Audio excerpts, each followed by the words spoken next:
live in conjunction with Lock TV and Raw Live Studios. It's the Dames Marvs Show with Frankie J.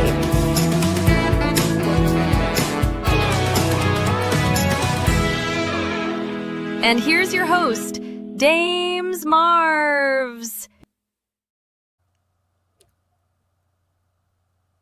Like if you're in there.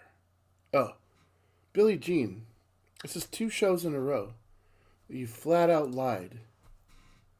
Liar. Frankie J. Still sick. Ben Shrewsbury. Different kind of sick. How you doing today, Ben? Can confirm, different kind of sick. I'm here. I still work here somehow. Thanks for filling in again. I know that Frankie's in a lot of pain, and I will let him explain it all when he gets back here, but different kind of sick, different kind of pain. Welcome back, Ben. Happy Wednesday. Happy hump day. I'm not in any kind of pain today, actually. I get to do this show again, and I like doing this show, so. Do you know who our guest is today? Yeah, I do. I'm going to show it real quick. This is a guy. Look at these faces. I mean, come on. Oh, it's the same face, but you know that you're going to have fun when that's your. Mm-hmm. And I could have chosen any number of faces exactly like this because that's what's on his Facebook page. But AJ Chambers, legend. We'll get to him in just a second. But let's talk about the Hall of Fame baseball. Yesterday they inducted 2 people, Carlos Beltran and Andrew Jones. After 9 years of eligibility, Andrew Jones finally gets in. Of course, legendary center fielder for the Braves, which is why I'm wearing this hat. I couldn't care less about Carlos Beltran. Apparently, Ben thinks he's a cheater. No, he is. He was involved in the Astros cheating scandal. If you were involved in that, you don't belong in the Hall of Fame. All right. Fuck Carlos Beltran. Fuck you, Carlos Beltran, you fucking cheater. Andrew Jones, legend. Finally, he was my number one, like, why the fuck are you not in the Hall of Fame guy? And he got in. I don't know if you saw this, but Felix Hernandez, 46.2%, I think, in his second year of eligibility. He's climbing the ladder. I think we have to get to 75, right? Yeah. All right. I don't think that it'll happen, but he's getting closer. I mean, his case is interesting. I would probably vote for him if I had a vote, but I definitely don't. So I would absolutely vote for him, and I'd also be calling anybody else that I knew that had a vote and be like, come on, the King Felix, dude, King's Court. I actually think that's against the voting rules. No, you can lobby. You could take out a newspaper ad if you wanted to. Hell yeah. Ben, do you know what state this is? I think that's Idaho. Oh my God. First shot. I didn't think you were going to get it. I thought you were dumb. No, I'm pretty good at geography. Geometry was never a strong suit for me. Oh, we know. I said geometry on purpose. I know it's geography, but yeah. All right. Let's get to the business. He said he would join us for birthdays. We usually do birthdays right now, but let's get him up here. This guy is the owner, proprietor, CEO, creator, founder of Hodgebob Productions, which we will get into. He is a low-budget filmmaker. And I'm not saying he couldn't make a high-budget film. We're going to talk about that too. But this is AJ Chambers. Welcome to the show, buddy. Yeah, get it. How's it going? I think that is probably the greatest intro into the world of the show. How are you doing today? I'm doing good. How are you? I'm ready to rock and roll. Let's talk birthdays. You can go ahead and eat if you have some comments on this. What are you drinking there? Oh, this is a Monster I snagged from work. Ooh la la. All right. So today's birthdays There's not very many, and they're not super exciting. But this one I love. All right. You know who this is, Ben? Why do you always ask me? I have no Because you're a idea. young guy that doesn't really know a lot about. I bet AJ knows who that is. Yeah, AJ, take a stab. that's Gina Davis. You know how old she is? I'm looking it up right now. So No, take a guess. Take a guess. I don't know. She's got to be in her 60s, right? She's 69, dude. Oh, nice. She was, of course, AJ made the joke before I could. she was in Thelma and Louise, most famously. Earth Girls Are Easy with Jim Carrey and Jeff Goldblum and Damon Wayans, I believe. A League of Their Own. A League of Their Own with Tom Hanks and Madonna and Oh, Rosie O'Donnell. The Fly. The Fly, yeah. Again with Jeff Goldblum. Beetlejuice. Oh yeah, dude, this chick, she's got some. She was on Roseanne too, I believe. Was she? She was. Like a recurring character? I believe she was part of the What? first lesbian kiss on television. Oh. True or false, With what's ladies her and face? gentlemen? I don't know. We got comments up. Deb Croft is in the house. You guys, make sure that if you are watching, that you share this out because AJ's time is worth it. And want to share get it as many right now. people checking him out, which is kind of the point. To get people interested and involved in what AJ's got going on, as well as to see the misery that is Ben Shrewsbury, and maybe keep coming back to watch my show. Brother, I just work here. What I do you know. mean? That's what you're here for, guy. I mean, you gotta absorb these blows, bro. Okay. All right. So share it, comment if you've got a comment. Fact check us when you feel appropriate. I do believe that was the first lesbian kiss on television. And even the more I say it, it sounds right to me. All right. Hakeem Olajuwon from the Rockets. Any guesses on how old he is, Ben? He's got to be 60 something, doesn't he? Oh, yeah. Yeah. The Nigerian Nightmare, I believe. What is he? 67, 68, somewhere He's in there. 62. He's only 62. I forget. He kind of retired young, didn't he? He could still play. No, probably not. I don't know. Have you seen him recently? He does kind of look like he could still play. Okay. I mean, I think David Robinson can play. What about him? Do you know who this is? The face looks familiar, but the name is not coming to me. What about if I go, Caribbean Queen? That doesn't help me. That's Billy Ocean. He's 75. Happy birthday, Billy Ocean. This one's one of my personal favorites. Do you know who this is?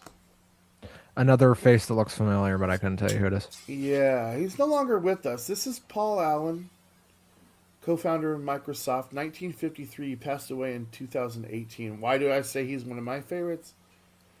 Because he was the owner of the Seattle Seahawks and the Portland Trailblazers while he was alive. When he passed away, he gave those responsibilities to his sister Jody Allen, who will be raising the 12th man flag before the NFC Championship game this Sunday. Wow. Remember when everybody thought she was going to sell the team and that never happened? Well, she's supposed to. She is not the owner of the team. She's the steward of the team, and her responsibility is to make sure that it is sold to somebody who would run it as if Paul Allen were still alive. That's her responsibility. But she hasn't done it yet. And I don't think there's a timeline for her to do it.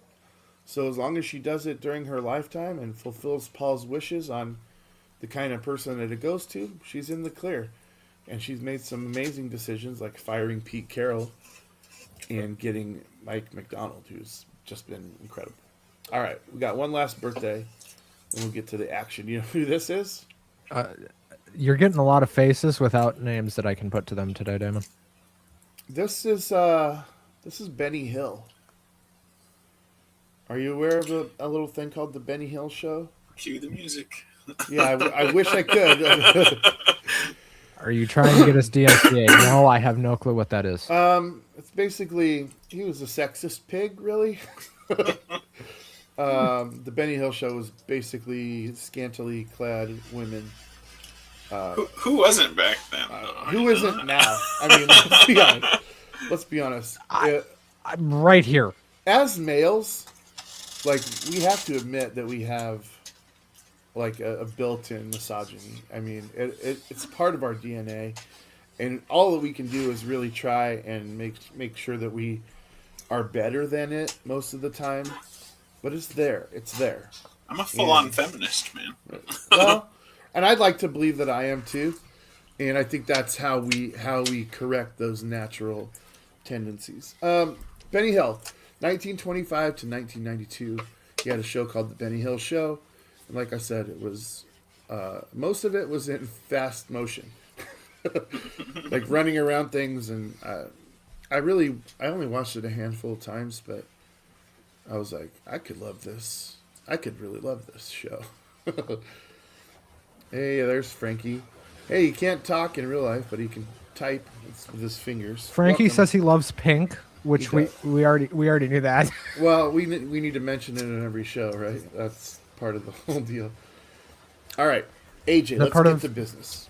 The agreement for Frankie to do the show. Are a number of things.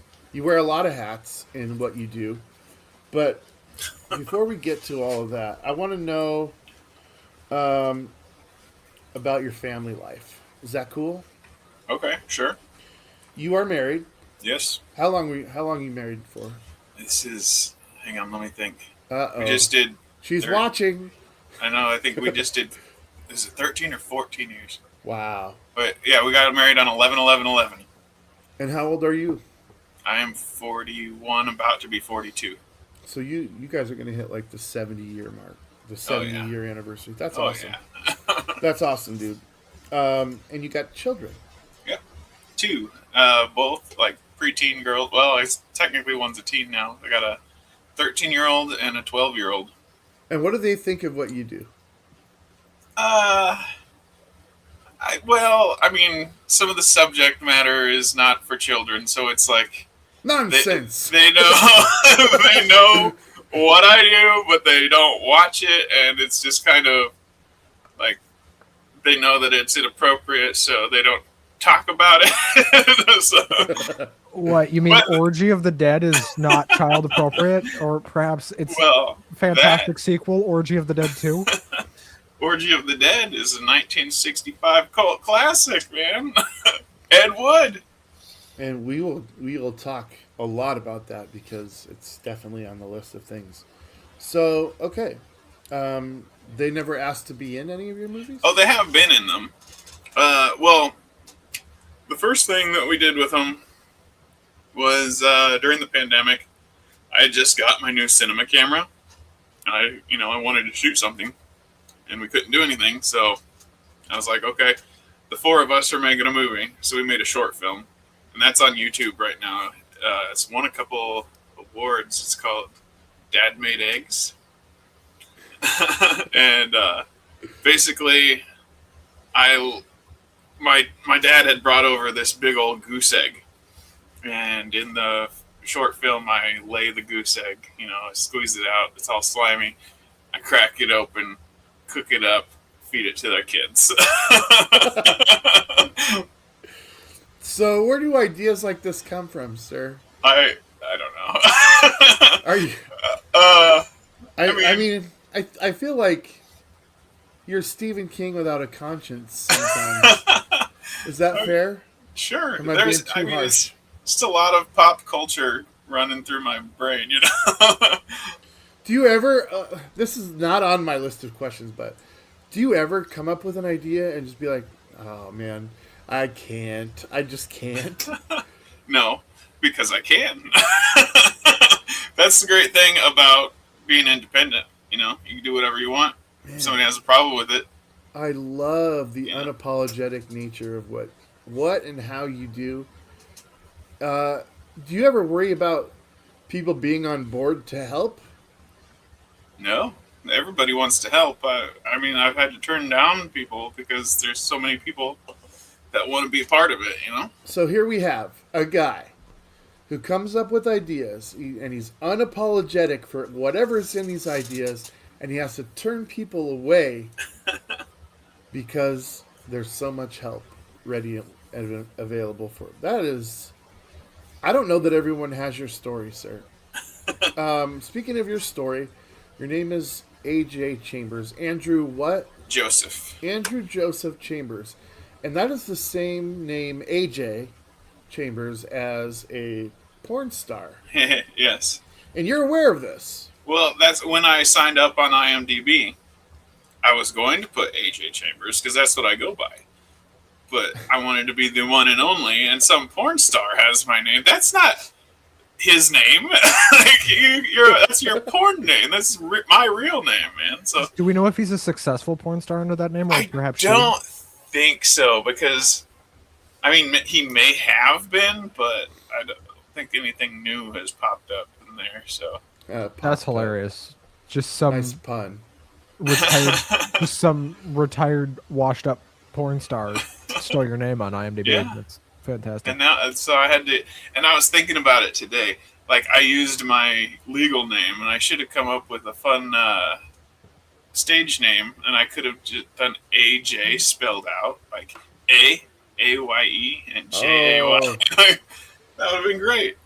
Yeah. Oh well. Yeah. And to do it from the beginning. Speaking of, Yeah, it's too late to IMDb, rebrand. IMDb. I think I have. Yeah, I'm looking at my IMDb page right now, Yeah. and I am known for being a composer on After School Lunch Special 2, Sloppy Seconds. Of course, that was the coffee commercial, I believe. Yeah. That That was a good commercial. I was really proud of it, and then I found out it was a real coffee place. Yeah. And then I've got Babezilla versus the Zombie Horde. Horde with your more well-known spelling, WHORDE. As Strip Club Guy. Now this is where it gets funny. Lust Magic and the Witch's Sabbath. Not anywhere related to Babezilla and the Zombie Horde. But I'm still Strip Club Guy. It was a crossover. was Same universe. This is the eight. Do you have a name for your universe? Like Kevin Smith's View Askew? Askew-niverse? I don't know. I guess it'd be the Hodge Baba verse, right? The Hodge Babaverse. I love it. I love it. And then CF3. Which you are on there. I guess been there, shot that. And I don't know how to add stuff, but I got to add this. I got to add the movie shelf, a bunch of other stuff. But looking at yours, it's getting lengthy, sir. Yep. We've been doing one feature a year and then a bunch of shorts. So, do you get excited when you get to add a new entry to your Oh, yeah. page? Hell yeah. And I love how mine looks, you know? Like I do too. Because it looks like exactly what your film resume looks like. Like you can have all of them on the shelf together and be like, yeah. Yeah. I did that. So you also add every time you have somebody do something, you create a page for them. Is this correct? Yep. And then you always, you're responsible for filling in the details on my 3 things with you, which I'm very grateful for, by the way. We were just talking about this before the show. In a film called, Lust Magic and the Witch's Sabbath, you had a GoFundMe. That's not what you use? Indiegogo. Indiegogo. Yeah. And on that, you can help fund the film by purchasing a package of goods that you will get in return for your donation to the film. Yes? Yep. Perks. And how do you come up with these perks? Well, for a lot of them, I just kind of look at what other film companies are doing, you know? It's just what's popular, what gets sold, you know? And then, I don't know, I try to come up with something fun and new. Yes, and so one of those perks was, and I think it was fairly reasonable. I think it was like $150 I paid to be killed on screen. Yeah. Now, when you're Who doesn't want that? yeah, who doesn't want that? Who doesn't want to be like if you're gonna be in a movie, you want to get killed in it, right? Oh yeah. And when you're drawing this up, you can't tell the person exactly how they're gonna die. Yeah. In this, you're just like, we'll get you killed. You know, you pay us $150, we'll find a way to get you killed in this movie. So mine turned out to be incredible. All right, and I'll tell you guys this: I was in a complete white jumpsuit that is now destroyed, absolutely destroyed. As strip club guy, and they had this old fire extinguisher, like I don't know what years it's like 50s. Actually, 60s? it is brand new. Really? I bought it for that movie. So they use that now? Yeah, it's a water fire extinguisher. So it's a specific type of fire extinguisher. Okay. So like, you can't use water on electrical and shit. Right. That would be like the chemical fire extinguishers. I guess this would be for like, I don't know, wood or something. But it's meant to spray water.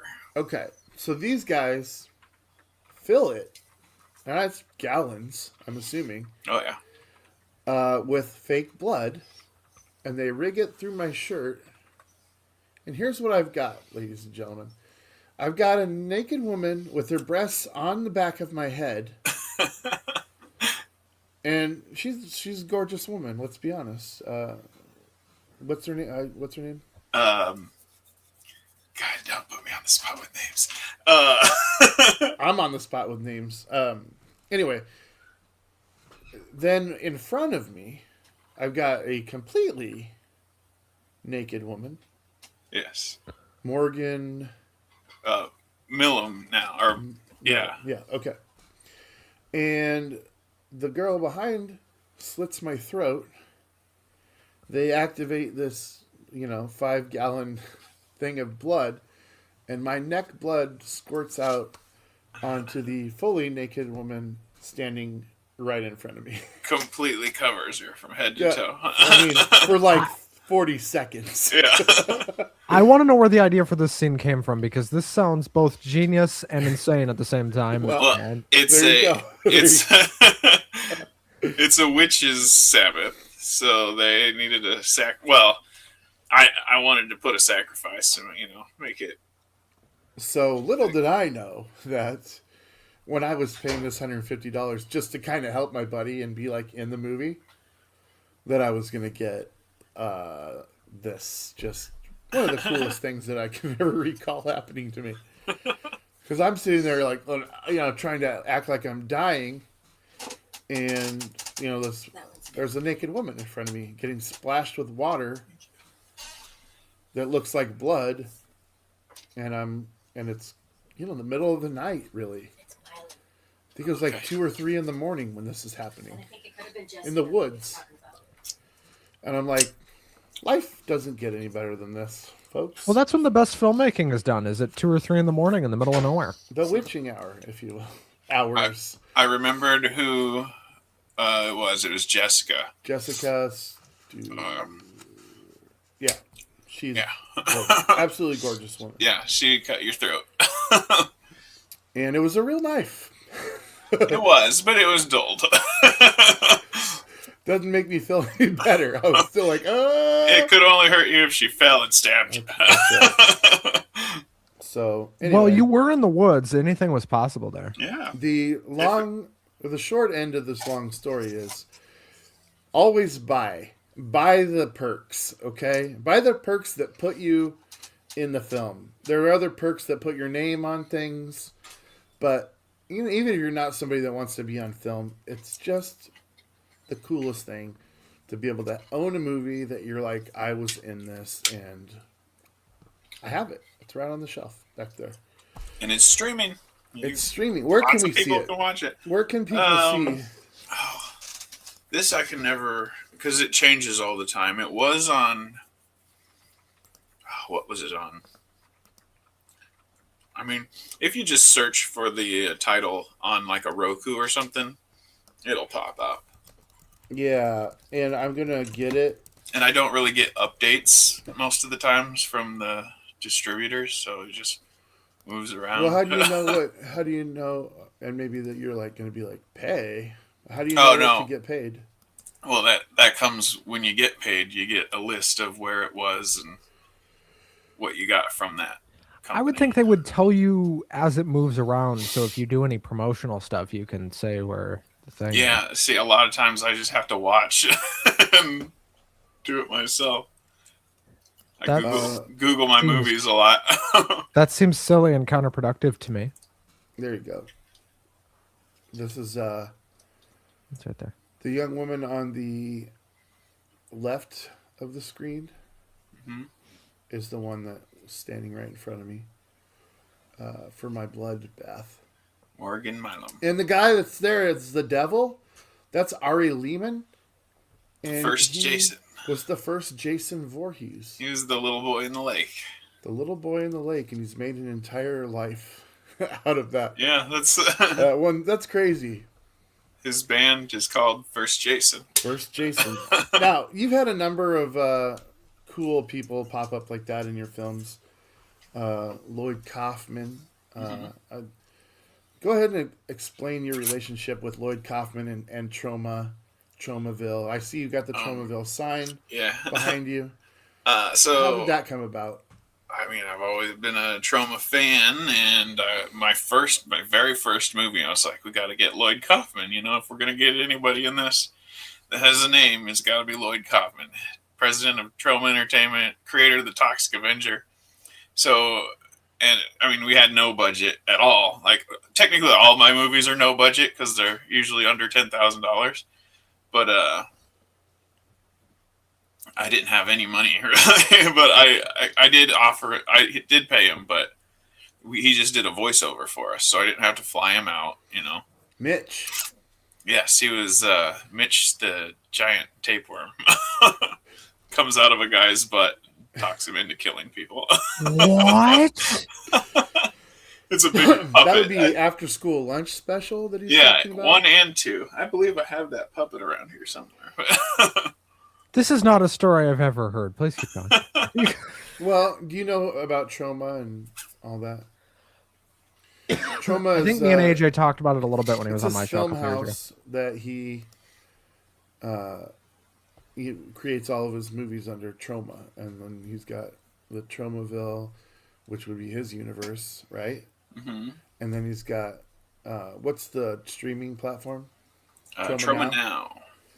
Where you can watch all of his movies, and your movies are all of my movies except for Orgy They Did 2 are on there. And that's quite an accolade, dude. Honestly. Yeah, sorry. Look at, we got Tony Kimball in the Hay House. I'll get to him right now since he's watching. My question is, and I have a feeling that it's going to be Tony Kimball, and maybe he hasn't had the same role in all of your films, but who do you lean on the most when you're making a film and you've got your responsibilities? Who do you lean on? What's their title, and who usually takes that role on? And what do they do? So it's my wife, Sonia. Okay. So she was always there and always keeping people not only safe, which, because I can't do that.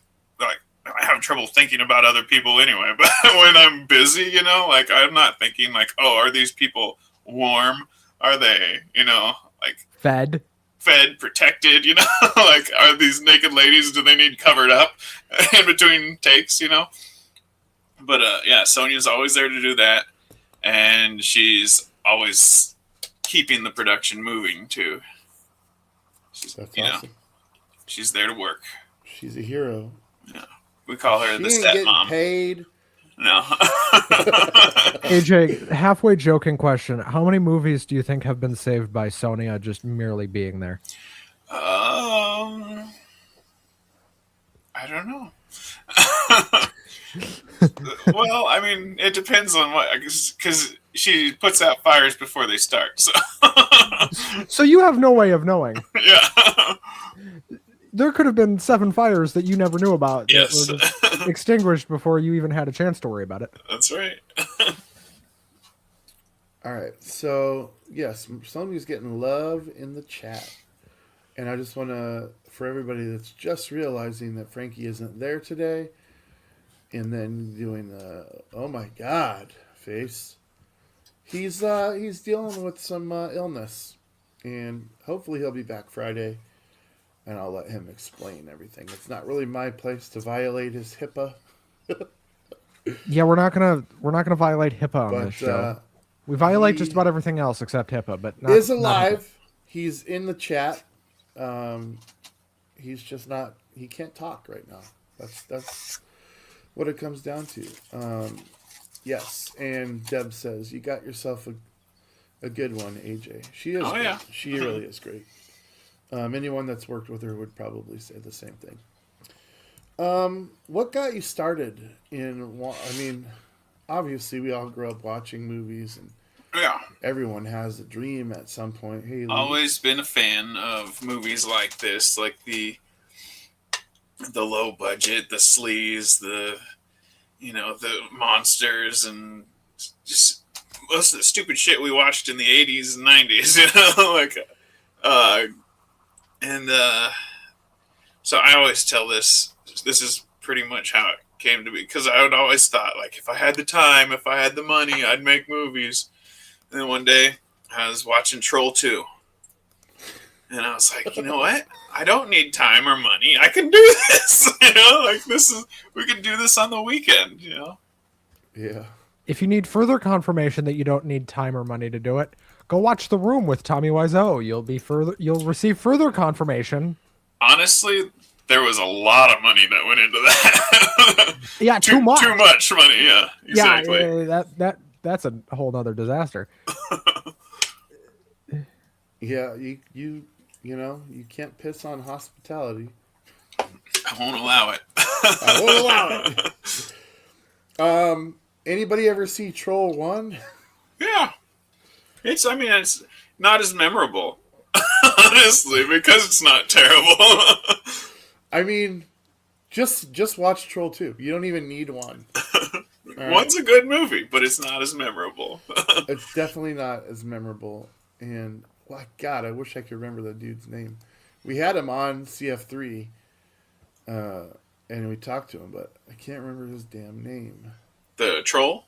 No, the main guy. The main guy. He's like a dentist in real life. Harry Potter, right? What's his name? Harry Potter. That can't be his name. It's his name. I'm telling you, Harry Potter.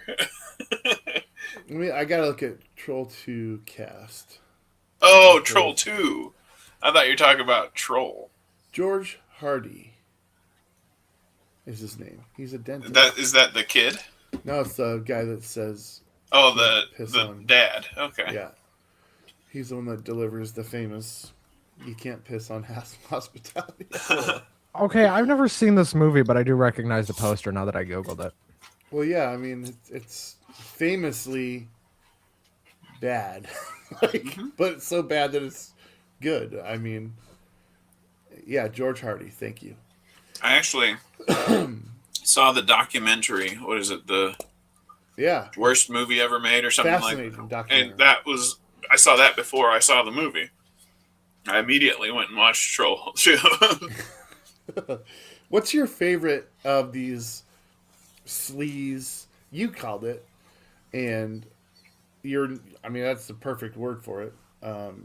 Perfect word for your movies as well. Yeah. What's your favorite sleaze film? From the That's really 80s, hard 90s, to say. 70s, whatever. I mean, I know it's tough because It's really hard to say. Because if you break it down even farther, I could give you my favorite trauma movie. Okay. And that would be, what's it called? I love it so much. I can't remember what it's called. Terror Firmer. Because it's like a spoof of an actual trauma set. Like it's them making a movie. I fucking love that one. Yeah, I liked. Well, I love Toxic Avenger. I mean, Oh, yeah. Toxie rules. I think My I roommate think of also loves that. I think of films like Swamp Thing Oh, would be yeah. really fun to do something like that. Or even like RoboCop. Yeah, dude, you got just like somewhere where you can like the location is actually as scary as any creature that you can. Yeah. Because dude, just thinking about uh, that, that's the swamp. I mean, come on, man. Gator bait. You ever seen that? Yes, yes, I have. And I just watched Killer Whale from 2026. This new movie, absolute schlock. Um, Would you consider it cinema slop? yes, I gave it a 62, which is How? 2 points above Puke Face for me. It's not great. It's not great, guys, and it looks terrible. I don't know who Tina is, but everybody loves that she's here, and I love that she's here. Tina is in Orgy of the Dead too. Oh, She was all right. cast and crew. So we probably see her naked. Yeah, she was the Tina! she was the donkey show girl. The donkey. Okay, guys. Look, we bring these guests on here, and he says things like, she's the donkey show girl. How do you not go find this movie immediately? Tina, thank you for being here. Awesome. I'm glad you can reconnect with your director. This is great. This is great. All right, I need to get that off the screen. All right. Hey! I think that's what she said. Hey! So we were talking about it kind of a little bit, but let's stop beating around the bush. The one thing that your films have in common is just aggressive amounts of full nudity, AJ. Yeah. You have no shame, sir. No. Um, It's art. it's art. How It's do you, art. How do you tell somebody? I mean, because I assume when you ask women, ladies, Yes. there's a pay scale like that comes along with this, and sometimes there's not. But how do you just say, I need somebody that's willing to do nudity, but then not say exactly what all that's going to entail, and then not have people run out on you when you're like, this is the scene. Well, I start exactly like that. At first, I need somebody who's willing to be nude on camera. Fair. And then I tell them what, usually after I tell them what they're going to do, they're even more in, because it's something fun. It's like death and raining down blood or being shit all over, Yeah, I mean, so we're going to have you in blood and shit in this Yes. scene. And they're just like, I'm here for it. I mean, look, I don't know how you've gotten this many people to agree to this, but you know what? Bravo. I applaud you, sir. They love it. All right. It's fun. So let's talk about Babezilla for a little bit. Mm-hmm. This was kind of your first step after Orgy, or not Orgy the Dead, the after school lunch special duo. And is there a third after school lunch special to make it a trilogy? Because everyone knows the trilogy is where it's at. Everybody wants that. We've already come up with a name, and that would be easy to do. So those movies, I started with that format because it was easy, because it was a anthology, You could make a short film in a weekend. So just spread it out over the whole year, make a short film here, short film there. At the end of the year, you got a full feature-length movie. And we would call it Just Desserts. Just Desserts. Oh, I love it. Hey, let's be clear here. It's not real shit. Okay. My recipe is instant mashed potatoes and cocoa powder. Oh my god, that's brilliant. That's genius, guys. actually. It's not real shit. I never would have even thought about that for fake prop shit. Uh, Prop shit. My fake semen recipe. You have a fake. Hang on, timeout, pause. Mouth I'm safe. taking the show over. What? I was safe sitting right next to this as it happened, so I can vouch. So I was making kimchi one time. You guys know what kimchi is? Yes. Yeah. Okay. But now I'll never eat it again. But yeah, you have to make a rice porridge. It's not. It's like a. It is, I guess, a rice porridge, but you just take glutinous rice flour, and water and a little sugar, and you heat it up until it starts to get thick. And I was making that one day, and I was like, "This looks like cum." So I was like, "This is perfect. We're gonna use this." So, at what point does your brain, if ever, because creative mastermind and all that, does your brain at any point ever say, maybe this isn't a good idea? No. I didn't. Because the bad, like the stuff that's too much, that's the good ideas. That's what people aren't doing, and I want to do that. It's so true. There is this the stigma out there that people are just too afraid to do what they want to do, and this type of filmmaking. And one of my questions is ratings. Do you ever worry about them? No. And in fact, most of my movies, I start out with a little scroll that says this isn't for children, blah blah blah, and then I say fuck the MPAA, because they want to keep filmmakers like me out of theaters. They want to charge you more than what I even spend on making my movies to get a rating, and then they'll probably reject you and say, "Oh, NC-17, try again," and then you have to pay again to try to get an R. So, okay, that alone has its set of bravery, right? And I'm going to put that up for everybody. That alone has its little set of bravery. But now, when you're trying to get it into the mainstream where it can be seen by more people, and you have gotten it into theaters. I've been to several of your premieres. What kind of challenge does your type of film present, especially with like a drive-in? Yeah. Okay. Well, we did do a drive-in one time. And talk about this, please. Okay, so it's never going to get wide distribution in theaters. And I'm not trying to be big and famous or whatever. I would like cult status. That'd be fantastic. But I mean, the drive-in. We were doing a double feature of Less Magic and the Witch's Sabbath, and we were going to show Babezilla afterwards. And the neighbors of the drive-in complained about what was up on the screen, so we couldn't even show Babezilla after the first movie. As for the other ones, I either can get a deal with a theater where it's just like, this is our premiere, let's do it one time. We always sell out the theater, whatever. Or you can also rent theaters, which is scary. It's a gamble, but I've never had a real issue selling it out, especially in Omaha where all our people are. Yeah, I mean, so have you done the rental thing yet? Yes, we just did at the film streams, Ruth Sokolov. Oh, that's a cool place, though. Yeah. You probably had a lot of fun there. We did. It was good. Yeah, I'm sad that I missed that one. That was, like a couple of weeks ago, wasn't it? It was the 6th, I think. Shit. I've still yet to see Orgy of the Dead 2. I will wait for my Blu-ray copy, and I will indulge in it then, and I will see this donkey situation. Quick question. I know that girl. She was on my show.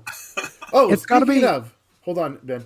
Anybody that was in this movie and anybody that's actually worked with AJ, I want you on the show. I want to talk about all of your experience. You don't have to be. You don't even have to be seeking cult filmmaker status to be on this show. I want to talk to you. I want to talk to everybody.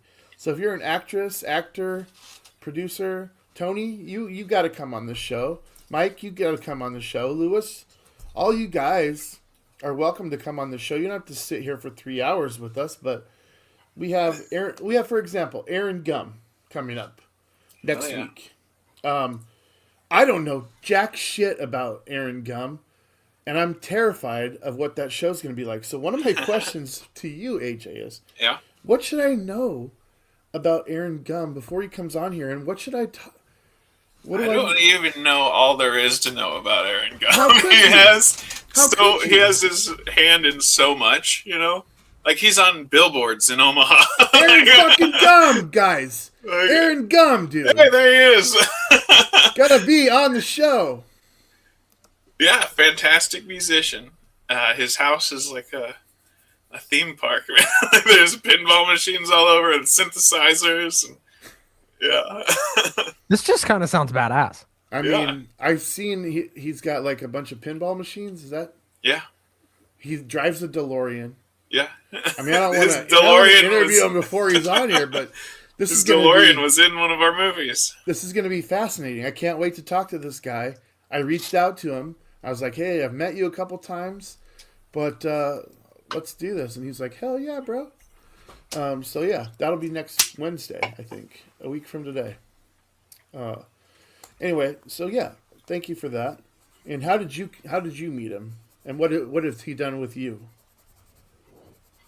You know, how did I meet him? I don't remember. I feel met him like, through you, but I mean, I knew of him long before, obviously. yeah. Yeah, no, I've known of him for a long time. In fact, he worked with my sister at Channel 7 News. But yeah, I feel like it was the sloppy seconds than getting a DeLorean. I'm not sure. But yeah, it was probably through movies, definitely. And he's done music for you, right? A lot Oh, of yeah. music. A lot of music. Yeah, he did all the music in Orgy of the Dead too. So it tickled me a little bit because I did see a little bit of what happened at the premiere when you were doing the Q&A and someone asked about the music and you're like, the motherfucker's right there. Yeah. And so they passed it back to him and he's like, He's got so much personality and he's explosive. I wanted, yeah, I mean, ask no, him. I can't wait for this interview. It's going to be great. It's going to be a good time. You did Orgy of the Dead 2. Let's talk about that now. Okay. That is the most recent one that you completed, and we're gonna go back to Babesville because we're not finished there. You said something that I told you made me aroused. Okay. We'll get back to that because now I think that you're probably like, okay, I think I know what it is that I said. But let's talk about Orgy of the Dead 2. Let's talk about Orgy of the Dead 1 first. Okay. What was it, and how did you get all these years later the ability and the okay from the actual people to make the sequel that was never made? Go Okay. ahead. So Orgy of the Dead was a 1965 cult classic. It was written by Ed Wood. You guys, that's Anybody huge. knows who that is? That's Yeah. fucking- I thought everybody knew who Ed Wood is until I started talking about this movie, and I was like, what? You've never seen the Johnny Depp movie? Like, come on. Anyway, written by Ed Wood, directed by Steven C. Apostoloff, who Ed Wood's later stuff and all of his stuff, they were all like nudie cuties. And a nudie cutie was just a way for people to see naked women back in the 60s. There was no hardcore porn. You had to go to the theater and remember what these ladies looked like. Put it in the spank bank and go home. Right. And then it was never it was always super innocent type stuff. Like, it's basically a burlesque movie, but they go full topless. And it was kind of boring because it's just one wide shot of dancing naked ladies, And that's why I was like, this needs an update sequel. It's right up our alley. We can make it fun and exciting, And so I decided to get a hold of whoever owned it, and that proved to be very difficult. because the company that made it no longer exists. Everybody involved in the movie, long dead, you know. So I was going through distributors asking, does anybody know who owns the rights to this movie? And finally, Now, one. can I ask a question on that? Yep. Were you doing this through your IMDb page that you pay for? Yes. Well, I Because was. you can get Yes. and this is something you guys need to know. If you have an IMDb page, or if you don't, sign up and pay like the $150 Get the pro version. because you can literally find the agents. You can find numbers. Like if you're doing a show like this and you wanted to find guests, you could easily go on there and pretty much get a hold of anybody 6 degrees from AJ Chambers. I mean, Yeah. it's really you is an can awesome get a hold service. of whoever is number one on there. It really is an awesome Yeah. service. So sorry to interrupt you. I just wanted to throw that. No, in. no, that's Go fine. ahead. I was using that to find out who the distributors were, and then I was contacting the distributors. And somebody said, "Oh, this guy." And I was like, "Okay, this has got to be the guy then, right?" So I get a hold of him, and he says, "I'm not the guy, but I know the guy, and I'm not going to tell you who he is, but I'll give him your information and tell him what you said, the pitch you gave to me, and if he wants to talk to you, he'll get a hold of you." And then, like maybe a week or so later, I get an email from Christopher Apostoloff, and I was like, "Oh, it's the director's son." Like I didn't even think of is of course it's passed down to the kids, you know. He owns the rights now, so he got a hold of me and asked me for a script and asked me what my movies were in the past and everything. He Dude, liked what I was bringing. That's a better story than I imagined it was. So yeah, we worked out a deal. This he gets producer credit, 50-50 split, man. Hey, well, when you're like, I literally don't care about the money part exactly. Yeah, that's. I want to make the. I fucking wanted movie. to make the movie. Yeah. And Um, I would have given him more probably if he wanted, you know, like I just wanted to make the movie. so you had a script ready to throw him, or just I ideas? didn't. I had the ideas. And when he asked for the script, I was like, okay, I'm going to the basement right now and start typing. And I knocked it out in a couple days. Is that the quickest script you've ever had to write? Like No. in terms of turnaround? No. Babezilla versus the Zombie Horde. So that movie, I went from concept to DVD in about a month and a half. Was it that fast? It was that fast. That doesn't I worked happen. on that with you. It was a whirlwind, man. Yeah. That doesn't remember- happen that quick ever. I mean, when you watch the movie, you could tell. We did the promotional shots for the cover in my basement Yeah. on the green screen in my green screen room, Yep. and I was like, "This is cool, man! I got naked women running all around my house In zombie makeup. in zombie makeup." I was like, AJ, we need to be better friends, my friend. This is fantastic. Yeah, I'll never forget that. So every time I look at the cover of that, I'm like, dude, I'm standing like just off to the side with my camera going. Yeah. So, yeah, excellent. Ed Wood and AJ Chambers are now tied together Yeah. in film history. AJ, quick question about RJ the Dead 2. Yep.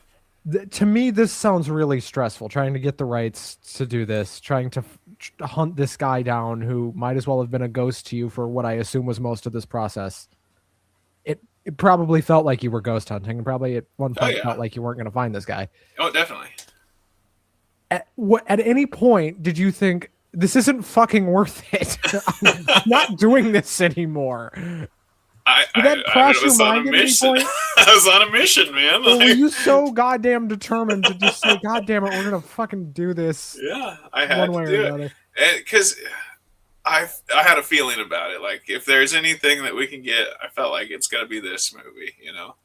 And it's just so perfect, and I've got all these great ideas, and I just had to do it. All right, guys, if you're watching live, please share, like, subscribe to the channels. We got AJ Chambers in the house. More people need to be watching this right now, so please share out the live if you can. Give it a like. Feel free to comment. We're putting up comments like they're going out of style. AJ, Yes. what's another sequel that you'd love to have a crack at if you could? I don't know. I haven't thought about it, honestly. I half expected you to say Troll 3. Oh, I actually have thought about that, but I was thinking work around the whole thing. If some of the words in the movie aren't, under, lock and key, we could be like, welcome to Nilbog, or return to Nilbog, Right. And that would be fun. Melting people into puddles of green goo. Right. Okay, I'm not saying this would ever happen, but if you were given the opportunity to do a Toxic Avenger rework of any kind, that would have to be a dream for you, right?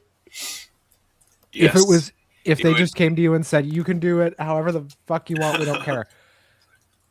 It would be slightly stressful to me. You got to start with Mark Torgel, right? Yeah. He's got to be in it. And we kind of know him.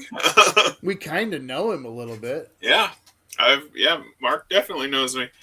He was in Sloppy Seconds. I've seen him in a couple of conventions. All I'm saying is, I have a roommate who would adore you forever if you did anything with Toxic Avenger. Yeah, that would be fun. After the reboot, I don't know if they're going to be doing much else. I know they're doing was it a reboot or a sequel?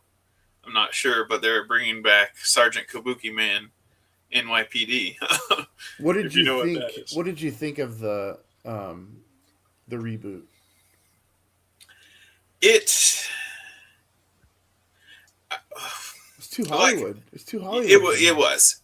It was a nice little love letter to, hey, trauma exists, but it wasn't the same. It wasn't what they would have done. In fact, they hinted at stuff that they would have done, or that they had done already, but then they softened it. They didn't shoot a dog or run over a little kid's head, or Do you feel like a movie like that can suffer by having too big of a budget? I don't know if it's the budget. Well, first of all, it was all CGI. That made it suffer. Yes, for sure. I think that what comes with the big budget is control. There's a company above you telling you what to do. Like, no, you can't do that. We won't make any money. Yada yada. Screw you. It's art. It's not. It's not just your paycheck. It's somebody's art. All right, that brings me to a good question, because you're right. When someone is funding your film, like a corporation or a single entity or whatever, they usually want some control of their investment. Oh yeah. Now, my question to you based on this is, all of your films have been crowdsourced, crowdfunded. Do you have any sense of obligation other than to uphold the benefit of rewards that you do you feel any kind of you know what I'm saying, right? Any kind of responsibility to... Well, yeah, I think they expect a movie that I would make, so I have to bring the insanity. I have to make it shocking and weird and sexy. What's your most favorite... Okay, this is a two-part question. What's your most favorite nudity moment in one of your films, and then one of your favorite just overall accomplishments in your films? Like, you're really proud of a scene, and then what nudity thing did you pull off that you were like, I never thought I'd be able to pull that off? Well,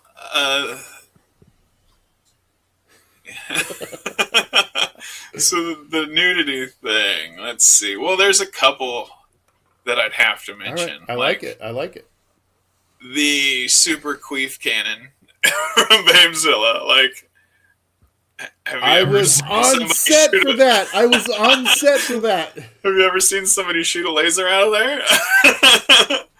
And I have drone footage of that. also, what was I gonna say? In the sequel, the Babezilla versus the Cyber Skanks, Jessa Flux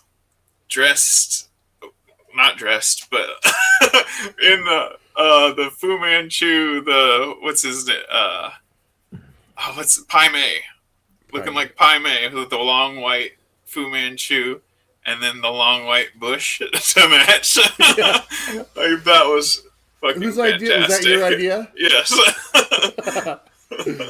That's great. Then I just bought 2 Fu Manchus. I just used the goatee again. Oh man. Okay, so we're back on Babezilla, which is good because this, of course, features Stephanie Love, who was, I don't want to say just a stripper, but at the time where you got her on board with the first film, she was a dancer, local in Omaha, Nebraska. Yeah. Obviously talented, not just at dancing, but she's personality plus. I mean, Exactly. she's not dumb. She's No. super smart. And we're actually good friends. I've done some work for her. I did her calendar a couple years ago. Yeah. And she's very professional in what she does. Yeah. And now she's becoming a huge porn star, let's be Yeah. honest. She's been in Playboy. She's What been on Playboy the cover, is now, but yeah. cover Yeah. of Playboy. Mhm. So you've worked with her twice, 3 times. 3 times. Wait, no, 4 times now. What were the other 2? She was in Sloppy Seconds. Oh, that's right. That's right. That's when I got a hold of her because I had written this part that needed somebody with augmented breasts. Because we were going to have a super flesh-eating bacteria in the water, and she gets in the shower and takes the shower, and when somebody walks in, the only thing that is left of her is blood and a couple of sacks of silicone. So I was like, okay, this girl looks like, she's, because I had seen her on Instagram and stuff, like throating a banana or like she's fun, she's got a lot of personality and she's got the thing that I need. So I got a hold of her and she was super excited and down. And then right after that, we did Babezilla. And that's when she started her adult film career. And I was like, we got to work with her before we lose her. She's going to go off to LA and we're never going to see her again. So I was like, what can we do? There was this fucking mask. Well, not a mask, like a prosthetic. It was a lizard face prosthetic. You glue it to your face, and blend it in. That we used in Sloppy Seconds. But it was like $50 and I used it for like 3 seconds. A real quick shot. And I was like, we got to reuse this, I'm not going to just throw this thing away. So that's when I was like, okay, we could do some kind of lizard woman, Babezilla, and then I just came up with that script in a night. It was like 12 pages long, and we stretched it out to be feature length when we shot it. Then after that, of course, we had to do the sequel because it blew up. It got a lot of attention, and not until it got pirated, I should say. That's when it got all the attention. What happened there? It showed up on one of those sites that just show all the new movies. Pirates? And that's it got us the attention. That's fine with me. I don't care, I guess. So here's the cover. This is shot in my basement. Yep. Against the green screen. That's Steph in the middle, and then your cousin, Yes. Mercy, Mercy. in the red hair. Yeah. And then Raven Foyt. in the green. Wait, I've seen this poster 100 times. How did I not know this was shot in Damon's basement? Because I couldn't post the pictures online. Yeah, but we were friends at the time. You could have told me. Yeah, I suppose. Anyway, this is what you want to look for, folks. Go watch, find this movie. It's on Troma now, yeah? Yep. It's And on that's Troma probably- now. It's on, I think, Amazon Prime. A couple other places you can find it. Probably a cheap subscription for Troma now, right? Yeah, $4.99. First month $4.99. free. You can get it Come free on. for a month and then never watch it again if you want. Yeah, you can watch all of AJ's movies except for Orgy of the Dead 2. Yes, which Stephanie is in that as well. And she has a very interesting role. All right, so now let's get to the part where your comments aroused me. All right? Okay. And I don't mean like, you know, In your pants. it massaged my brain into how the fuck you said there's 2 more Babezilla movies that need to be made. In the Because you said works. you're taking a break right now. All up here. So, yeah. I mean, just coming off this last movie, I'm still doing stuff for it, and it's been a year, you know? So I'm a little burnt out. I didn't get it. Usually I get the holidays to recoup before I start writing and shit again. But, So, is Stephanie in agreement to do these? yes. Really? Yes. See, that's what aroused me. Not her specifically or any. I actually but just want like, how her- the fuck did you? Because she's gonna be too big for any of this. But she likes doing these movies. Okay, so you guys, I really, he said super queef canon, but if you haven't seen the movie, you gotta hear what this is, and how if you can convince somebody to do this, they're clearly going to come back and do as many movies with this character as you want them to do. All right, we're in a rural Nebraska or Iowa, yeah. rural Iowa farm, and there's like a mound of something that used to be some kind of crop, Yeah. and he's basically like, you're naked, you got boots on, and like a little. No, there was nothing even on. There's the top. nothing on, yeah. Completely naked. Because she had already taken her top off to do the big mommy right. milker cannons, which is shooting lasers out of her nipples. Yeah, so he's like, you need to sit down there, full spread, Hike a with leg. camera, pick your leg up, and shoot lasers out of your vagina. Can I get you to do that for us? She's like, fucking hey, dude. She's I just super wanna- cool. I just want to say, and this is a compliment to you, AJ, you must be some sort of cult of personality to get people to agree to some of these things. Well, Like, I think people just trust me. here's another thing. Like, I had my drone right above, like, you could be like, I mean, look at me. I kind of look creepy. I don't know. But she like hands my brother her phone. And she's like, get close-ups of this for my Instagram. huh?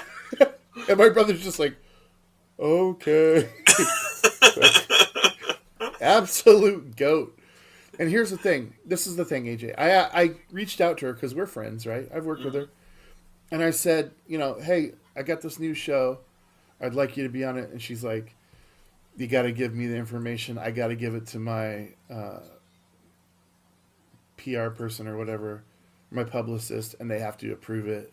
I can't go on anything unless it's approved, which I kind of think means they'll be like, yeah, she'll appear for $300. And I'm like, I don't pay for this shit, so Yeah. I'm not even going to bother her with it. But that's what I'm talking about. Like, the fact that, you know, that's what aroused me, because I'm like, she's really huge right now. And I don't mean fat or anything. I mean, she's like Yeah. legitimately on the scene, signing autographs, all these different places. Yeah, she just did what was that? I don't know, so like some kind of adult film convention in LA. But Chesty Morgan. Yeah. I feel like there needs to be more porn movies again, like there were back in the day. They weren't just like, oh, here's a scene, It was like, it's a movie, a whole movie. There you go. Well, yeah, because it's like... The avians aren't... Yeah, I think that maybe that is happening now, but there was another one that was in LA that she just did. Yeah. If you look at pornography, it obviously can be an addiction and a problem for some people. But you're right, AJ, when you took, and I have no problem with sex workers or anything like that. I think it's an honest living, and you can, if you want to shoot me because I feel that way, that's fine. But when you kind of take a little bit of the artwork out of it when you don't concern yourself with story.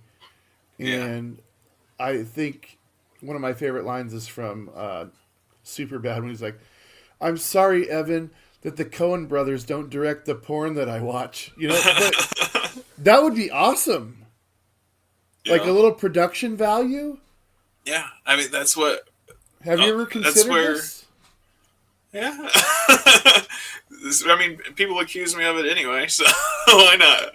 Okay, but there's a clear look, guys. I've been in these movies and I've seen these movies. There is a daring air about them, but it's not pornography. Okay. Yeah, they're not adult films. They're films for adults. Correct. And there's a big difference there, Yes. by the way. that Yes. said, Massive. AJ, your filmmaking is incredible, and you could get addicted to watching your films. And I don't know that that's a problem for anybody. All I right. just got to make more of them. So you're saying there's going to be 4? Well, at the end of Cyber Skanks, we tease a third, Correct. and that was the turds from Uranus. And that's going to be a space adventure. She has to go fight the turd monsters from Uranus. How are you going to do this? Oh, well, I mean, I'm going to build sets and green screens. It's going to be a little bit more expensive, but I mean, we could do it with fucking cardboard and shit. Like, Ben, why do you always have to know how the sausage is made? They've always used. I mean, whatever. If anybody can do it, it's him. I'm gonna be honest. Like, if anybody can do it, it's AJ. I don't doubt him. I've already done a space movie. It was a short film, but it was Attack of the 50-Foot Sphincter from Space, and that's on YouTube. You're gonna watch that on YouTube. I don't know how. Me and you did talk about that before. Yeah. That was a 5-minute conversation on the show you were on with me. But look, if anybody can do it, it's you. I don't doubt it. I just don't doubt it anymore. Also, I just think we have to have a Christmas special. So, we need Babezilla to save Christmas. Oh, man. That just got into my head. I'm like, a special? Christmas special? Yeah. Almost needs to include, like, after school type of shit. Type of shit. Well, I do want it to be like an anthology, but the meat is more in the wraparound instead of the shorts. So it'd be more like Pee-wee's Playhouse and like, here's a cartoon, like something like that. So when you do these other two, because you're getting a fairly large name at this point to do them, are you going to have to shoot those back to back to make up for her schedule, potentially? Yeah, possibly, yeah. We do, and I do this with all my movies now, but especially with her schedule, you got to shoot it all this week, like it's got to be a week where she's available, and we just get it all done, get it all out of the way, And she's really good at showing up on, she's one you never have to worry about. I know that for a fact because I remember, being there a couple of times down there at the lake. We walked out in the woods and we did the scene with the car. Yeah. And she always shows up in good spirits. It's not like, fuck, let's go, let's do this. My time is too important. She never shows. She is the goat, dude. Literally Yes. the goat.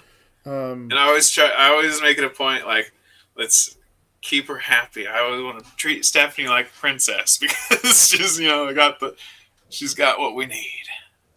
She's got the queef can.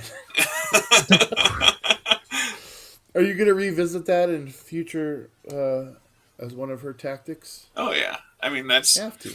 yeah. I mean it's gonna be, you got to come up with something bigger and different in every movie. Like we started out with the queef cannon, that was a mistake because now we have to come up with something. You have not used her butthole yet. Yes, that's true. I'm sure Keep somebody that- has, but keep no. that in your head. So in Cyber Skanks, she was fighting the robot version of herself, Right. and so she had to learn a new tactic to defeat that robot. And that was so she went and learned this tactic from Master Beta, which was Jessa in the Right. goatee, and she basically taught her how to squirt. So she, liquid on a robot, electricity is, yeah. Yes, I think I remember that from Superman 4. Yeah. Was it Sounds 4 familiar. or 3? 3. It was 3. Yeah, it was 3. My bad. This all sounds Superman very 4 familiar. was From not watchable. So I recently came across a show from the 80s that was on Nickelodeon called You Can't Do That on Television. And I remember thinking, Yeah, AJ fucking watched this, dude. He watched definitely. the hell So out of this. I didn't watch it when it was originally on. Well, I probably did at the very end because it was originally a Canadian TV show. Right. And eventually it got on to Nickelodeon. Like, back in the early days when it was just, You Can't Do That on Television, Ren and Stimpy, and Rugrats. Yeah, the whole thing is on Prime now. It's one of those things. It's on there. I'll have to And I watch just it. watched, Did you like, know the Alanis Morissette was on there? Totally wild aside here. Ren and Stimpy was not a show that should have been on Nickelodeon at any point ever. But I mean, that's a fair point. It was brilliant, though. AJ, when you do these crowdfundings, do you ever feel support fatigue, or does it exponentially grow each time out? See, it usually stays about the same. I think Witches Sabbath was our biggest one. And it's kind of gone down a little bit since then, but stays around the $3,000 mark. Is that the number you shoot for? No. I'm always shooting for 10 at least, but we never make it there. And that's fine. I still make the movie, I'm going to make the movie no matter what. Right. I'll make the movie with $5. It's not going to be as good as it could be, but So that's the good thing about Indiegogo, because what you get is what you get, right? yeah. And Yeah, you don't have you to can meet have your a goal. which is great, but you're like, all right, now we have to do it on this, and I'm sure you have a list of things that you cut first, and Yeah. you keep cutting and cutting from there, and you're like, man, Or it's Any- not any- even cut. You don't even have to cut it. You just got to rework it. Have you ever Think of a seen- different way to do it. I assume you've seen the documentary American Movie American movie. about Is the that? horror filmmakers out of Wisconsin. I think Tony showed me some of that. I didn't see the whole thing. Tony, get it in this man's hands, because it's one of my favorite all-time documentaries. But there's a line in there where the director, his name's Mark Borchardt, he's like, I've been to a film a number of times, and I've never seen on the screen it say, we would have done this in this place if we would have had this amount of money. He's like, I've been to the movie theater dozens of times, and never have I seen this. Yeah. So it's kind of like whatever you raise financially is what you have to use. I mean, you can obviously borrow more for here and there, but Yeah. once the fundraising is done and it's time to make the movie, the fundraising doesn't stop. Yeah. No. And that's cool. What's your dream budget? Is it 10 grand? Is that your number that you would love to just? You I can mean, get everything you that need out of it. is a fantastic starting point because that means we're making a micro budget movie instead of Okay. a no budget movie. Is that? I mean, is that a real thing? Yes. Because I don't. So it goes 0 to 10 is no budget. 10 to 20 is micro budget. 20 to I think it goes all the way up to 2 million is a low budget. Oh wow. Yeah. So all we need to do is get you into 20, and you'll be a low budget filmmaker. Yeah. That's where Lloyd Kaufman and Roger Corman lived their lives. Yeah. I mean, Oh yeah. Well, I mean, both Lloyd and Roger Corman back in the day, they were shooting on film.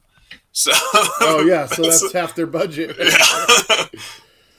So Yeah. you have a leg up on them already if you can get there. Yeah. Now, are you still using the Blackmagic camera? Yeah. I had to get a new one. I still have my old one, but the C port, which it's the same thing that the new iPhones use as a charger. Yeah. It broke in the camera, so I couldn't use a SSD drive. I had to use these little cards, and they would only hold like 20 minutes of 4K footage. Okay, but this might be it might be working in your favor, because now that you have two cameras of the same quality, the problem with shooting with two cameras though is like you got to set it up perfect. You can't really move. You'll get that other camera guy in there, unless it's like you're both shooting from like, well, you could have one just stagnant, and then one moving, and then one moving, and then cut together that way. I see, and I don't want to bother people or bore people with that kind of stuff, but how excited do you get when you're cutting a film together, like, and you're like making the scene transitions, and like, how do you know, like, when you've absolutely nailed something, or if you let something go on too long? How do you reconcile with that type of stuff? So that's honestly one of my favorite parts about making movies is building it, having the footage and building it, making it what it is. The thing like letting it go on too long, that's something that you have to learn. Like, in my earlier movies, you could tell that it goes on too long in a lot of parts, but the more you do it, the more you can catch it. Like, it's something that you just get used to. So, okay, and this is not a critique, by the way, but I noticed that in the first movies. But my first thought was, I wonder if this is more like unaware that I'm going too long, or I'm really trying to stretch the film to a certain time. And that it could be either. And then there's also instances where I do, and I still do this, where it's a gag. It's like, make it go on for so long, and then it's like not funny anymore, and then oh wait, it's funny again.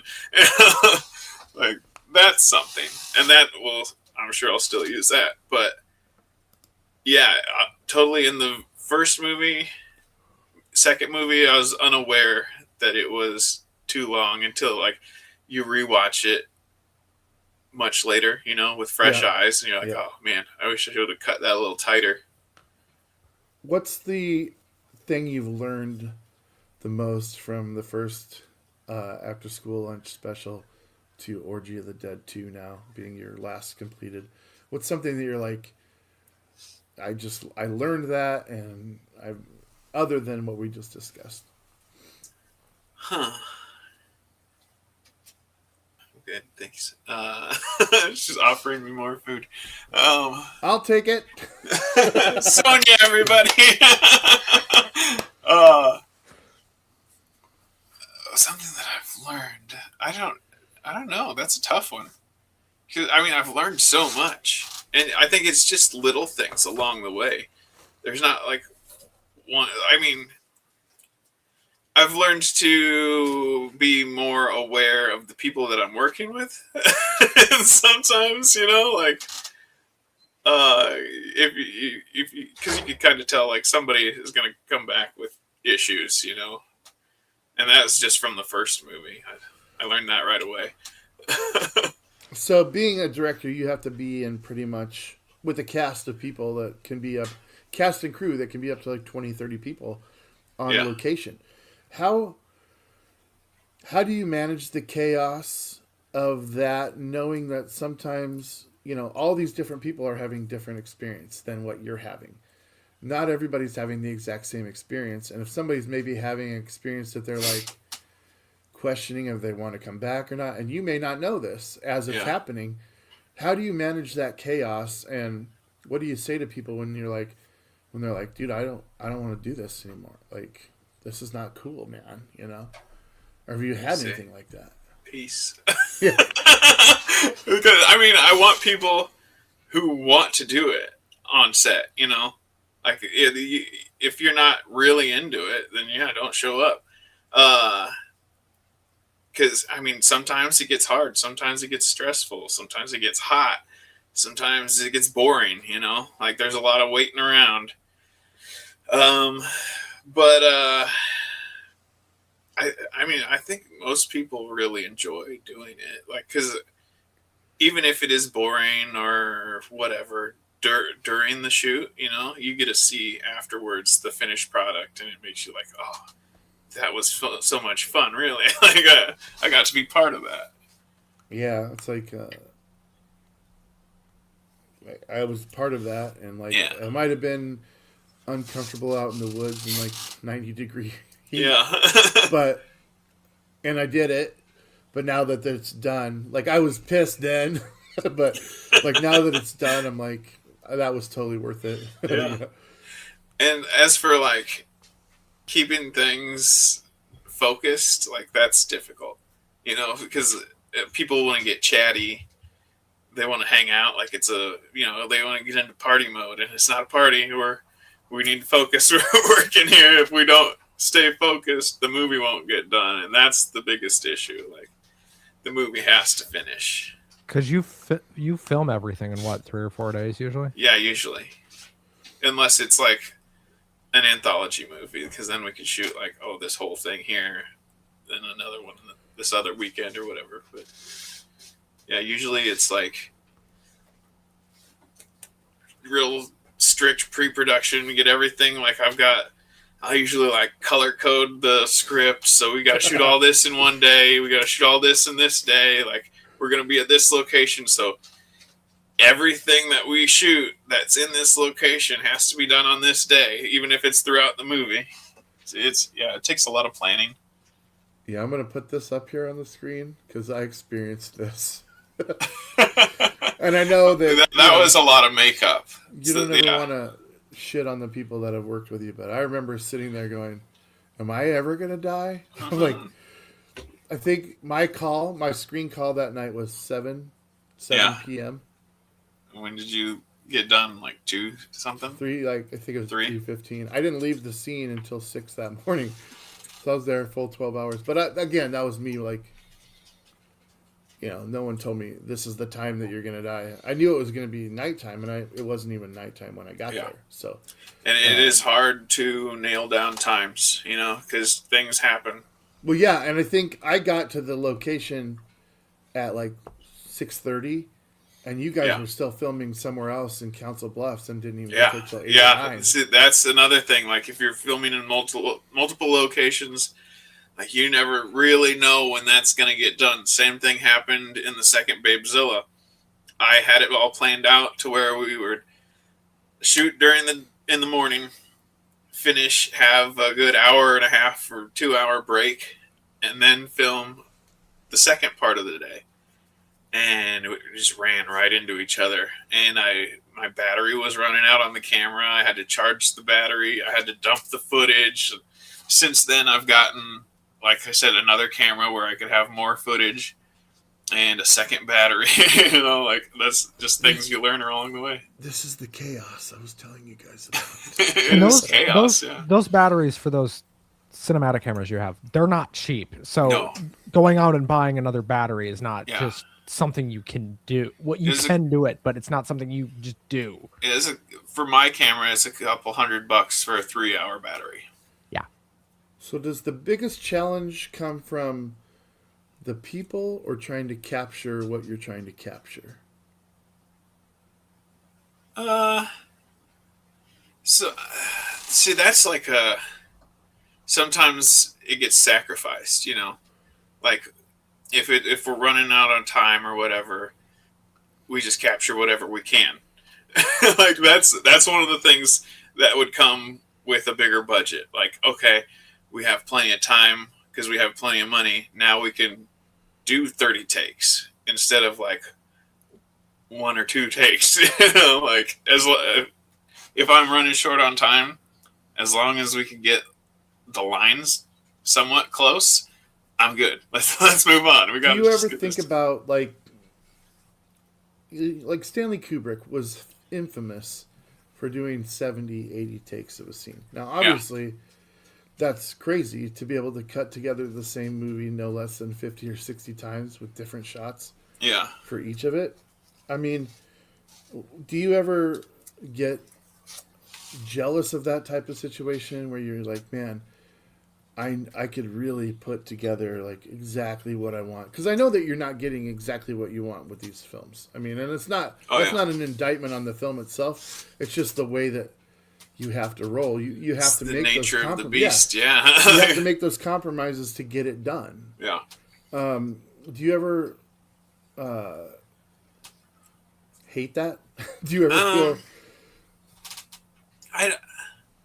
I don't think I would go that far, Like, I would definitely get a few more takes. I would get it perfect to where I would want it. I would get more camera angles, I would be able to play more, but I don't think I would be a tyrant like that, And Kubrick, I doubt he was cutting together his own films anyway. He had somebody doing that for him. Like, he just made everybody do the work. You're cutting these together too, right? You don't have it. I write, I direct, I produce, I edit. I'm usually the one filming. Like Damon said, I wear a lot of hats. That was a question I regretted not asking you the first time I interviewed you a whole bunch of years ago. Was I never asked you if you edited your own stuff. I just kind of assumed you did, which may have been stupid on my part. Turns out I was right, but kind of lack of question there. I had somebody ask to edit this last movie, and I was like, well, I wanted to edit. No, that's one of my favorite parts. How do they get the audacity to ask for that? I mean, he just wanted to. That's one of the things he's into. So you're like, was it a perk? $6,000, you can edit this film all you want. All right, let's go Hodge Bob. What does that mean? You got a Hodge logo. Bob. You got a nice logo. Yeah. I'll try and pull that up for you while we do. So the logo was drawn by Jonathan Riggle. And I just kind of told him, draw me a logo that represents me in my movies, and he came up with that. That's offensive. And then that's a little bit offensive. So the name Hodge Bob comes from, it was a nickname. My buddy Zach, he was a little inebriated one day, and he used to call me Adge, like AJ Adge, and it came out Hodge, instead of Adge. And then he was like, Hodge? And then he started calling me Hodge. And then everybody started calling me Hodge. And then he added Hodge Bob, So, and that was back in the party days. Nobody really calls me that anymore. And I was like, I need a name for my company. And I need, it's the spirit of the party days. And when did you found Hodge Bob? What year was that? I believe it was in 2018. Yeah. Wow. Yeah, it was in 2018. That's when we started making After School Lunch Special 1. It was at the same time Troma was making the Truma's shitstorm. Or Shakespeare's shitstorm, sorry. And yeah, because I really wanted to be a part of that. And I was like, well, I'm making my own movie. I don't think I can get the time off. So, but yeah, I was like, fuck it. We're making this. I'm going to make something myself. Like Lloyd would say, make your own damn movie. But everything you've done now has been under the Hodge Bob Productions label, yes? Yes. Tell us about any shorts that you've made. Just this past year, we did a couple. See, actually, I think we did 3. So we did, maybe that was, no, 2 of them were the year before. Around Halloween, not this last Halloween, but the previous, we made Sexe de Clown, which is a faux silent French film. It's about clown sex. That got taken off of YouTube, and it was the most innocent fucking movie I've ever put on there. It was suggestive, but there, everybody's fully clothed. It's clown balloons and squirting flowers and stuff. Anyway, we made that. That was good. That was fun. I think, we won an award for that this past year. Then we did, what was that called? Nobody, which that was a Halloween short about this guy who puts drugs into candy, and everybody says nobody's going to give away their expensive drugs to kids on Halloween. And I took that and I was like, okay, nobody is the guy. It's this guy who puts drugs in candy. You're like, hold my beer. Yeah. Wait, there's a comment. AJ, I want you to confirm. Was there a balloon dick in There this? absolutely was a balloon dick. It was just a clown balloon, and we put it in his pants, and we hooked an air compressor up to it, and Sonia was in charge of the air compressor, and she blew his balls up first because she pushed it way too hard, and it was pop. Yeah, and we wanted it to pop, but not instantly. And then, the vagina was the squirting flower. We laughed so hard on that when that dick popped, I almost passed out. I mean, it sounds like you still have fun on these sets, despite the fact that it is, without a doubt, I wouldn't do it. It's a fucking bum rush to get it done. I wouldn't do it if I didn't have fun. This is the best comment we've ever had on this show, by the way. I feel bad for exploding his balloon dick. Okay, I'm glad you put the quotation marks in there, because I would have been like, not yet. What? It's obviously a quote from the film, you jackass. Well, there is no quotes from that film because because it was. it's a silent film. Probably a quote from somewhere in the back behind the camera. Somebody sitting there with a fucking 12-pack of beer. I'm just gonna leave that up there for a while. Just for anybody that happens upon the show, they'll be like, "What the fuck is going on here?" I've been here the whole time, and I'm still asking what the fuck is going on here. It's good times with AJ Chambers. Again, AJ Chambers is our guest today, and he is a filmmaker. We've been talking about his films. You'll be able to watch this episode again later tonight. It'll go on around 7 p.m. live Central Standard Time. In case you missed this epic conversation. AJ, Yes. we have a couple questions left for you. Okay. What was your childhood like? What led to this demented old man that you've become? I was sheltered. Shelter? Really? Religious family. That doesn't surprise me. Exactly. Most of the craziest creative, and I mean that as a compliment, people that are just coming up with these big ideas that shouldn't work, but they absolutely do for whatever reason, which is a really good way to describe most of what I'm hearing here. That shouldn't work. It does, but it shouldn't. Have this sheltered religious childhood that then become unsheltered as adults who then realize, wait, camera, boobies everywhere. So, John Waters. Do you know who John Waters is? Yes. Okay. He's the Pope of Filth. He was raised Catholic. And he always says, thank God I was raised Catholic, because, like, it makes it to where sex is dirty. He likes to feel like, oh, he's doing something wrong, something bad.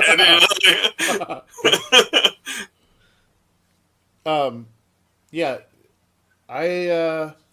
my dad was a pastor, Yeah. so I would go stay with him every 2 weeks. My parents got divorced when I was 7, and I would go stay with my dad every 2 weeks, and sometimes literally would live in the basement of a church. Creepy. Yeah.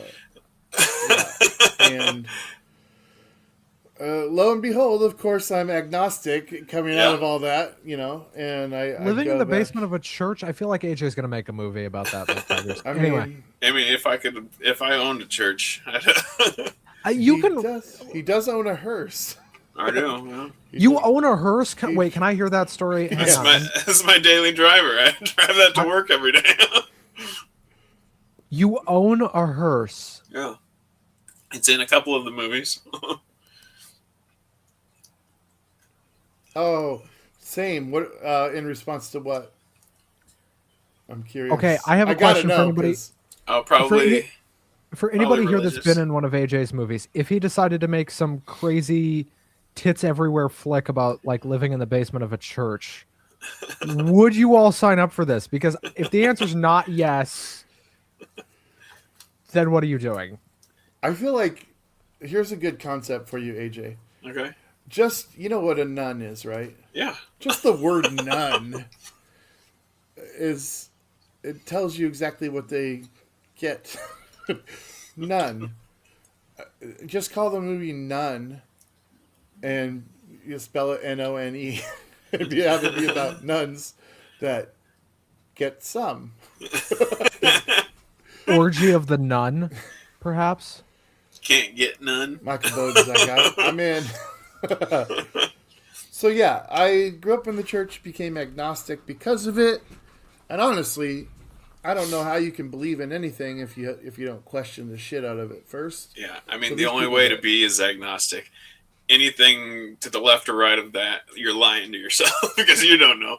Nobody can know. Yeah, I'm like, here's the thing. Like, the stories that I grew up hearing, I'm like, dude, this is ridiculous. Yeah. Nobody can live inside of a whale. like,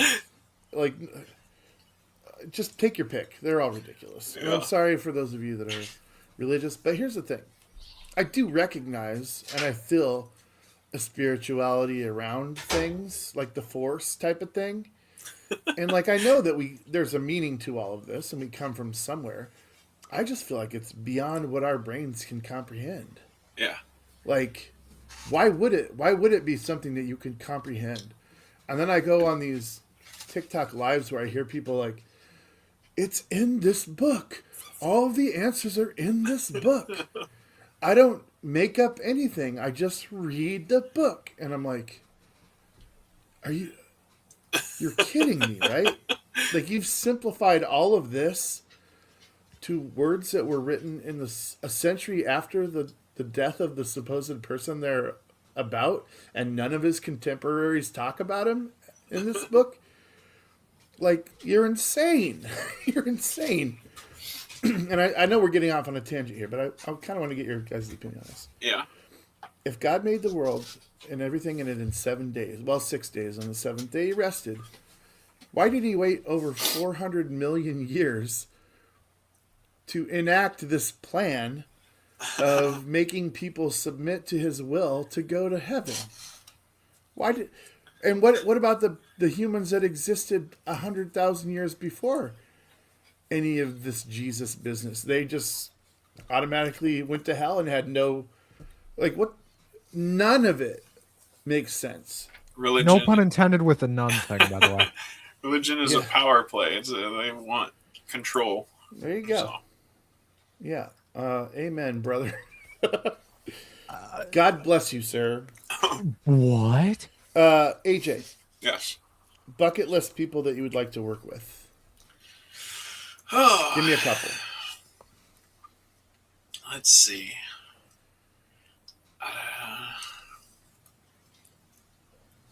So I gotta think of names again.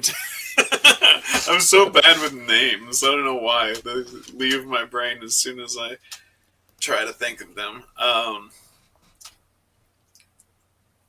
I've got somebody in my head. And I've got her face. She was in Sharknado and Tara Reid. Tara Reid. Yes, I would like to work with Tara Reid. That could probably happen. That's probably. I know. That's. I'm thinking realistic. Okay, well, but I want a couple. I work with. Okay, well, bucket list is good because you're giving me right now things that you could possibly obtain, and nothing is outside of the realm of possibility. Let's be honest. You want me to get crazy with it? Yeah, I love it. I would like to work with some of the. Okay, I've always had this fantasy of working with all the loose cannons of Hollywood. You know, like if I could have a movie with Amanda Bynes, Gary Busey. Here we go. What's the guy's name? Cousin Eddie. What's his name? Why am I pulling a blank now? Cousin Eddie. We know who you're talking about. Who's got Cousin Eddie's name? He went off the deep end too. It may be a very difficult set, but it would be a fun set and it would be a fun movie.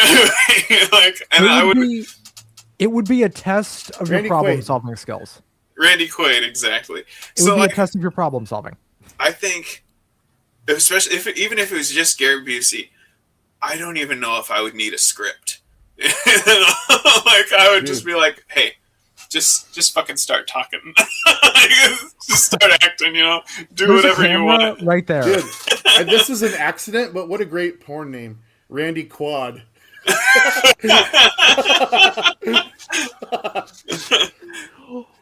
It's AJ, you should have a. but Randy Quad is a great porn name.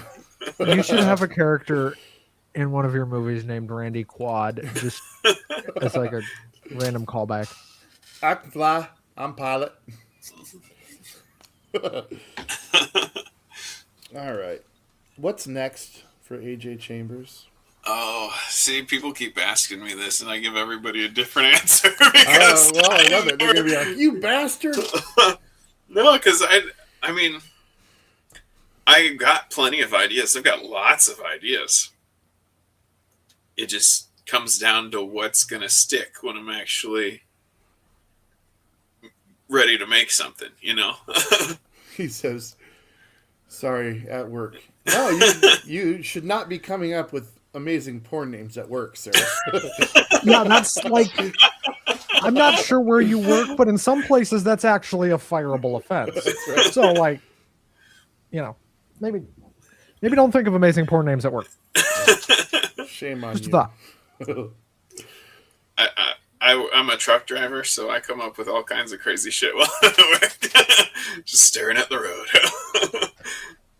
Randy Quad That's a great name, dude. with his cock cannon.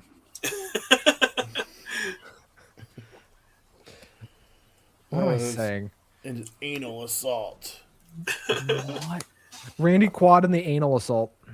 All right, so you have ideas, but you don't know. Yes. what- So yeah, like I want to do the two Babezilla movies. I had an idea for like a movie all about poisoners. It would be an anthology, like different stories, like parables of poison. I wanted to do. Gosh, there's so many ideas, and it all comes down to what's possible and what I'm most motivated to do at the time. I'm going to ask you a question. I'm trying to find a way to delicately ask it as not to hurt AJ's feelings. Okay. So Jim Carrey comes out, right? He does Earth Girls Are Easy. He does Ace Ventura, The Mask. Yeah. he gets known for doing this one type of work, and then he comes and does a serious film. Yeah. Do you have any? And I'm again not trying to impugn any of your work because it's incredible and it is what it is. We love it for what it is. Yeah. But if you ever get the inkling to make a serious film, and what would that be like? So as serious as I've gotten so far was Less Magic and the Witch's Sabbath. Like that was pretty Right. dark, honestly. Right. So I do have something rolling around in my brain. So, and this all came from Stephanie, honestly, because on her birthday, I was telling her about the Babezilla Saves Christmas thing. And she's like, "Oh, can we do it with no nudity? My dad wants to see something that I'm in." And I was like, "Well, no, we can't do Babezilla with no nudity, but maybe we could make a movie, a completely different kind of movie with no nudity and serious and just show your acting chops, you know?" And then I was thinking, I would love to do a noir movie, you know, a black and white neo noir, and instead of like having like, you know, like the typical noir has the main character is like the gumshoe, Right. and the femme fatale is in the background. Let's pull the power away from the gumshoe, and the main character is the femme fatale, and the gumshoe is almost just somebody who's in the way, you know, background character, That's and she's the interesting. lead role, you know. That That would would go be against. fun. I actually really like this That would idea. go against so many tropes. I mean, Yeah, but again, it still demonstrates the rule breaking aspect of your filmmaking. yeah, But it puts the. And again, I don't. When I say serious, I'm doing this because yeah, your movies, like you take them seriously. I yeah, mean, and I do as well. But for the people that are watching them, they would be like, "This is not Forrest Gump. This is not." yeah. No, You know, well, I have trouble taking myself seriously, and I think that's the issue. Like, 'cause it even happened when I used to be a musician, and it was so hard for me to write serious music. It like the goofy silliness just came natural, you know, because that's my personality. That's what's gonna come forward. But I know I've got it in me to be serious, and I've always been a little afraid to actually try to make a scary horror movie because I feel like, and people say if you could do comedy, you could do horror because it's, you know, it's like the same kind of reaction thing.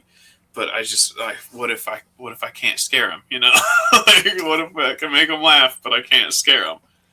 so that brings up an interesting, and I know that this, kind of backtracking on this question a little bit, but does that fall into the like? I know I can make movies this way because I've got it. I've got it down, and it's not a risk for me. Yeah, But when you go into the realm of like a serious film or like where you have expectations of horror without the other things that you've become comfortable with, does that feel risky to you and maybe keep you away from doing those types of things? And how willing are you to break down those boundaries sometime in the future? so again with like with Mhm. Less Magic and the Witch's Sabbath, I touched on like a more like a darker kind of thing, and there was a little comedy mixed in, but the subject matter, the beginning of the movie, the end of the movie, everything was fucking dark, you know, and it worked really well, and that made me feel like I want to do some more shit like this, you know, like I didn't know I had this in me. I like it, you know, like yeah, I think it would be fun to make something more serious. I'm gonna pay you a compliment right now, if you don't mind. Okay. He doesn't compliment people, so this should be fun. I really don't normally, but not like in front of everybody where they could like. I'm gonna make him cry right now. No, I'm just kidding. Um, Knowing the filmmaker that you are, and the way that you made these films, and the fact that you're unapologetic and you're not afraid in the content that you're able to put out, Yeah. you literally could become one of the greatest horror directors of all time because of that lack of conscience. And I think about people like Rob Zombie who have come so close to making really good horror films. So many people hate him. I know, but here's the thing. Like, it doesn't matter because he's going to keep getting and doing the job. He's doing what he wants to do. Exactly. And like I said, I don't hate him, but I do recognize the errors that he's making when he's making his films. And he has the unapologetic thing down, but he pushes things just so far out of bounds. And I don't know, maybe he's experiencing a little bit of what you're talking about in that he has like a fear of like legitimately like trying to do something that both pushes boundaries and can like really affect. But honestly, dude, should you ever decide to just do a straight up horror film that's face value, unapologetic, has the gore where it's needed, has the amount of nudity that's required, not over the top? Because I'll give you a specific example. In the Michael Myers Halloween movies that he did, like, he tried to demonstrate that Michael Myers comes from a broken, terrible family. Yeah. Just completely over the top. Yeah. I I honestly liked that. Like, it gave it was a reason so for it. Much unbelievable, though. He pushed it too far to the level of like, okay, dude, we get it. Like, no one is this horrible of people. Like, it was just, to me, it was just unbelievable. You cut a little bit of that back. Yeah. And like, I mean, that movie could have been really fucking scary. I think that's what he was trying to do, though. This show, like, there was a reason for him being that and then demented. You go with the ginormous Michael Myers. That was awesome too. Yeah. I kind of like that. Of course, I like the idea of like a really tiny, skinny guy too. Ooh, that's creepier though. Yeah, like and it's then, not like, scary, like jump scary. You know, he's not gonna come get you. Right. But he's like, ugh, creepy in the fucking corner. I've always had like fear of that. What was that movie? The Sixth Sense. Yeah. When the dude is like in his underwear in the bathroom, like, oh, that fucking dude creeped me out. That is, and he's like got the spit in his mouth. Yeah. Like, I trusted you. Yeah. You were supposed to help. Oh my god. So one of my favorite, and I hate to admit this, because it's a hated film as well, but mostly because of, you know, actual animal death. But it was from back in the day, and they ate the animals on screen and everything. But I feel like I could do something like this with no problem. Yeah. What was I? God damn it. Lost my train of thought. Oh, Cannibal Holocaust. So that was... Have you ever seen that? No. Oh, watch Cannibal Holocaust. I'm going to write it down. It is, a hated movie. They kill a turtle and eat it right on screen. But it was one of those banned movies. People thought it was real, you know? And it's like in the Amazon rainforest, there's natives, and they're cannibals. It was just very gory. I wouldn't kill an animal, but I would definitely shoot that level of gore and try to make it that level of reality to where it almost fucks with people. Like, is this real? You know? Yeah, dude. Your wife says she can't handle that. I know, so she that's doesn't the kind like of thing the that animal, I'm talking about, though. Like animal stuff. Someone brought up this Pet Cemetery.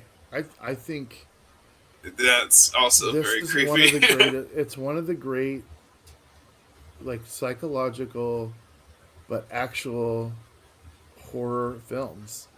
There's so much. I mean, it's not perfect. Like, The Shining is perfect to me. I just feel like that movie is. It fucks with me every time I watch it. It's my favorite film of all time. It's the only film I've ever ranked 100 on any scale. But Pet Sematary is in its way. It's terrifying. Yeah. There's one thing that I remember about it that I was not, and that's the cat church. Yeah. One of the the jump scares when he jumps out of the tree, and you're just kind of sitting there. Oh, da, da, da, da. What do you think of jump scares? Are they just a nasty trick? Is there a It place for them? depends. There is definitely a place for them, and I don't think it should be something that's relied on for the whole movie. Like it'll get me every time, but it's not. I'm not scared. I'm easily startled. You know, Right. I think if you set the vibe and you have one, maybe two jump scares, my favorite, and there's only one jump scare in this entire movie, and it got me, and it just because the vibe right before it happens is so tense.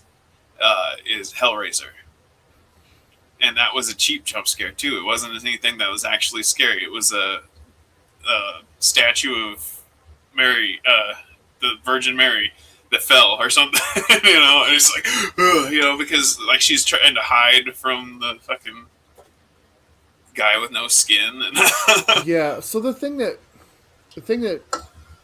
anytime you're in a bathroom and you're dealing with mirrors yeah, and music, I always wanted to do like a horror film where the audience was always expecting when you close the cabinet mirror, the music's gonna go "Vroom," and there's gonna be something there.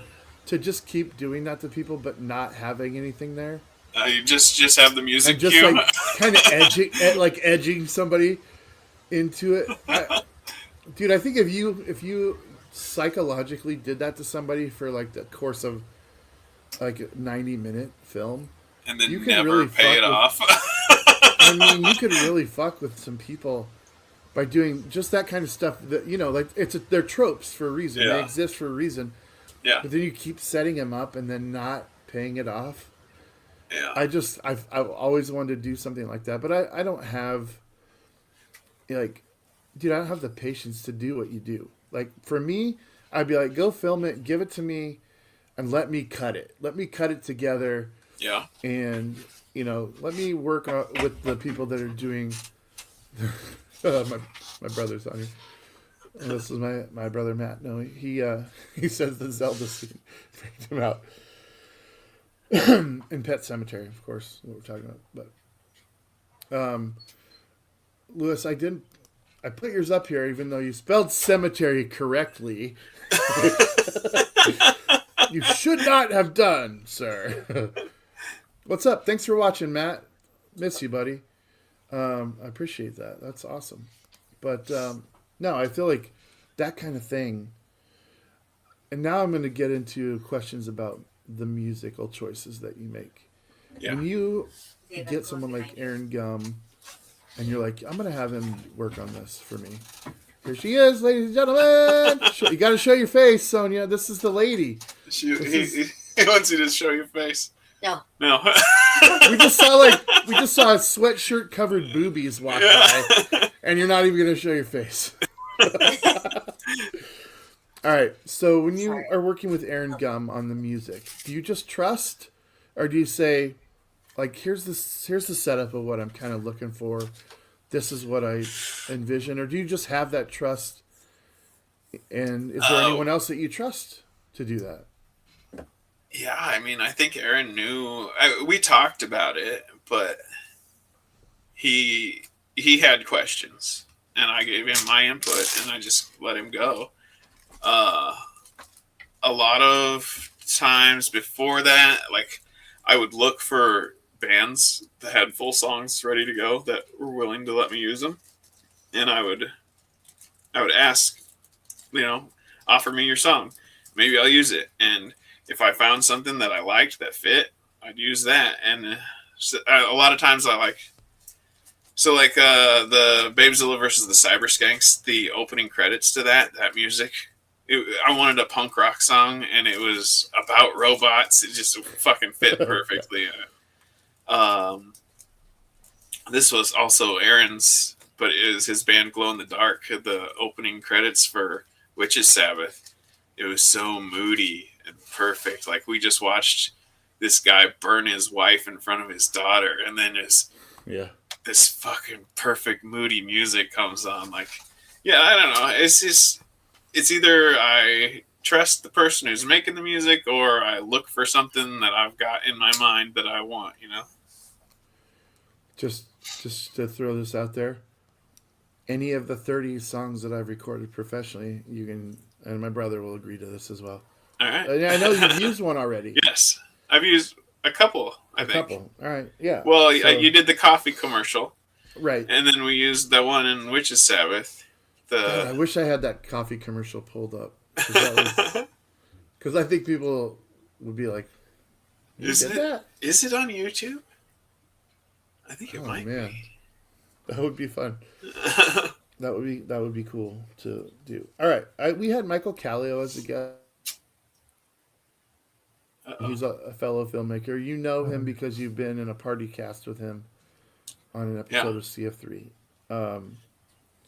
He told me that the biggest budget he ever had for a movie that he made was $2 million.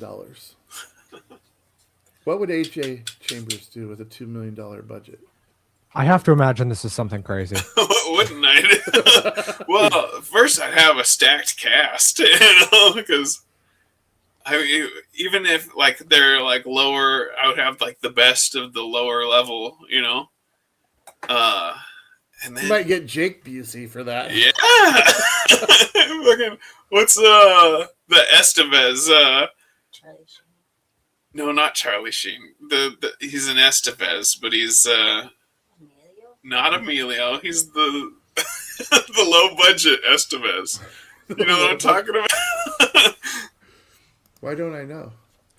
Or maybe it was a Sheen. Oh no, maybe it was a Sheen. I don't know. He's been in a bunch of like Full Moon Features movies. Joe Estevez? Joe Estevez, yes. All right, yeah. But no, I don't know. I would probably have a lot of cool like scenery, like props and costumes and sets. I've never had I've had like a miniature set and stuff. Yeah, but you could actually hire people to build shit. Yeah, like big elaborate sets. You could probably even have a couple cameras rigged up. Yeah. Ooh, I would also have like somebody else shooting, and I would be sitting in what they call what is it called? Something Village. Video Village. So a big TV, I'm just sitting there watching the TV, what they shoot, and I'm doing the professional director thing where I'm just like having somebody else yell at them for me. I do it. Yeah, Sonia's my assistant director. She'll do anything. She setsy sets. Okay, when I said that to you, $2 million, which of your future projects came into your head first?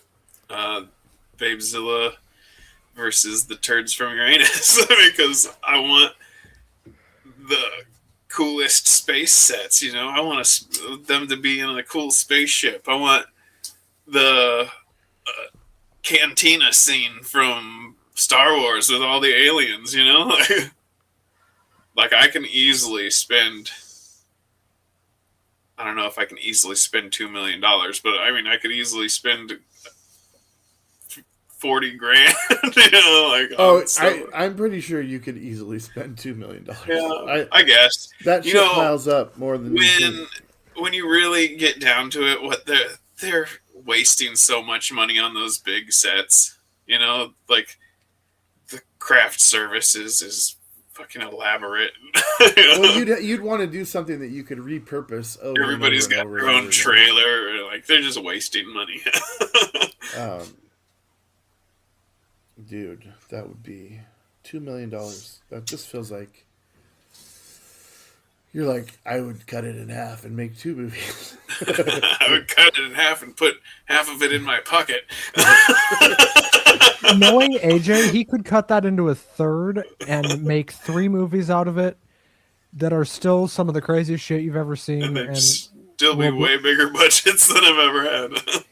And it'd break a bunch of barriers, and one of them would probably do exceedingly well, and the other 2 could, not. And it wouldn't matter because one of them did. And in a situation like that, if one out of the three does well, guess what? You're in the money, buddy. You don't care. I would get enough attention is what I would do. All right, I have a couple more questions for you, Yeah. and then we'll let you off the hook for today. Thank you for joining us, man. Yeah, no problem. It's been a great conversation. Like I said, we don't abuse all our guests like this, but when it's friends and we got so much to talk about, and he doesn't have anywhere else he'd rather be, I'm sure. Yeah.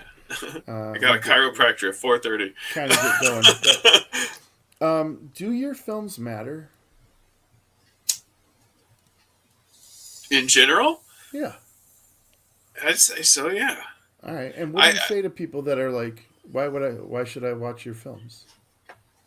Well, I mean, they're not for everyone, and you should watch my films if it's for you. There's always, I think anybody's films matter, and it could be the worst fucking trash that you've ever seen. It's gonna be something special to somebody else, Somebody's always gonna love something. That's beautiful. There's so many people out there with so many different tastes. It's art, and somebody's going to appreciate it. Can you name a movie that is for everyone? No. Yeah, exactly. I think the closest to movie God, and this is maybe a bad opinion, the closest to movie God is Forrest Gump. I think that's the closest you can really get. While I like that movie, I don't think it should have been Best Picture. I showed that to my 13-year-old daughter, and she cried for over an hour. Did she cry because Jenny was the most horrible character in movie history? I think she... Yeah, well, that was part of it. I think it was just everybody was horrible. Wait, okay. Have you read the book? No. Dude, Forrest Gump's a racist. He's a fucking racist, like... Really? Yeah, dude. Huh? He says the N-word all the time. I mean, the book is completely different story. Go ahead, Ben. I did not know that. Damon, you say it shouldn't have been Best Picture. I don't know what else came out that year. What would you have had won it? Are you kidding me? Let's look. Oh, you're going to check? I mean, I'm going to give him the full gambit. I don't know what came out that year, so I can't agree or disagree with you. Context matters in this situation. Well, 1994? I can think of one. Wow. Pulp Fiction, Shawshank Redemption being two of the main culprits. Either one of those I would have picked. Quiz Show I would have picked. Forrest Gump was like my fourth that year. And I'm going to tell you why. And you guys some of you are going to think I'm stupid, but that's okay. The show is a way for me to document not only my relationships with the people that I've met, people that I have not yet met but wanted to. You're going to get some stories and you're going to get some opinions. So my daughter and some of the opinions might suck. Yeah, and my daughter can go back and watch this after I'm dead and be like, okay, my dad was a dickhead when it came to Forrest Gump. But it sets a level for you of expectation. All right? It's not to the point of slapstick, but it is very much coincidence-based type of film where they set a level of how far they're willing to push those boundaries. And here's another example, AJ, of a serious film pushing the boundaries too far. When he's running, which is kind of ridiculous in itself, but it fits within what they've said as a boundary.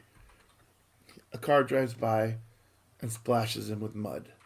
Oh, yeah. Someone throws him a yellow t-shirt because he's not able to sell this yellow t-shirt because he can't come up with a fucking slogan. He puts the yellow shirt on his face and throws it back to the guy and he goes, shit happens. Oh, wrong leg. Hang on.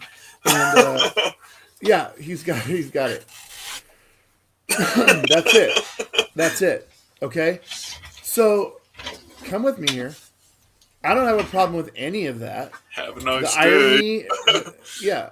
He's like, and then he looks at the shirt and it's the exact logo.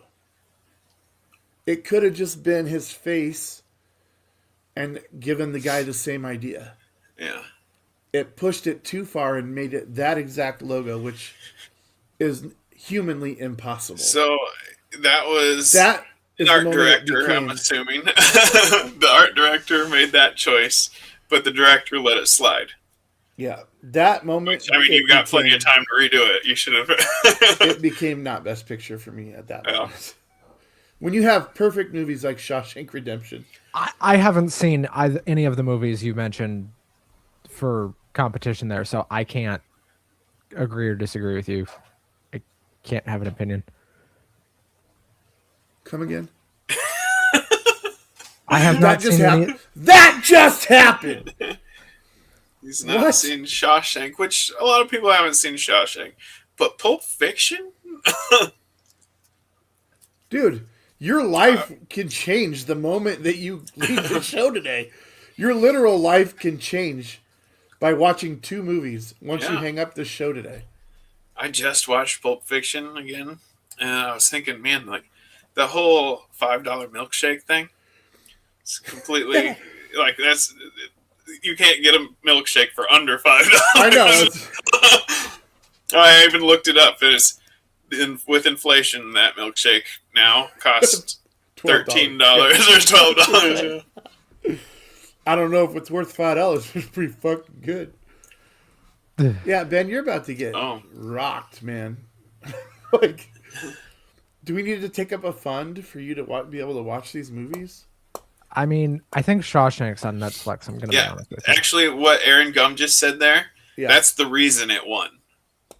It won Best Picture because they put Forrest Gump into actual historic footage.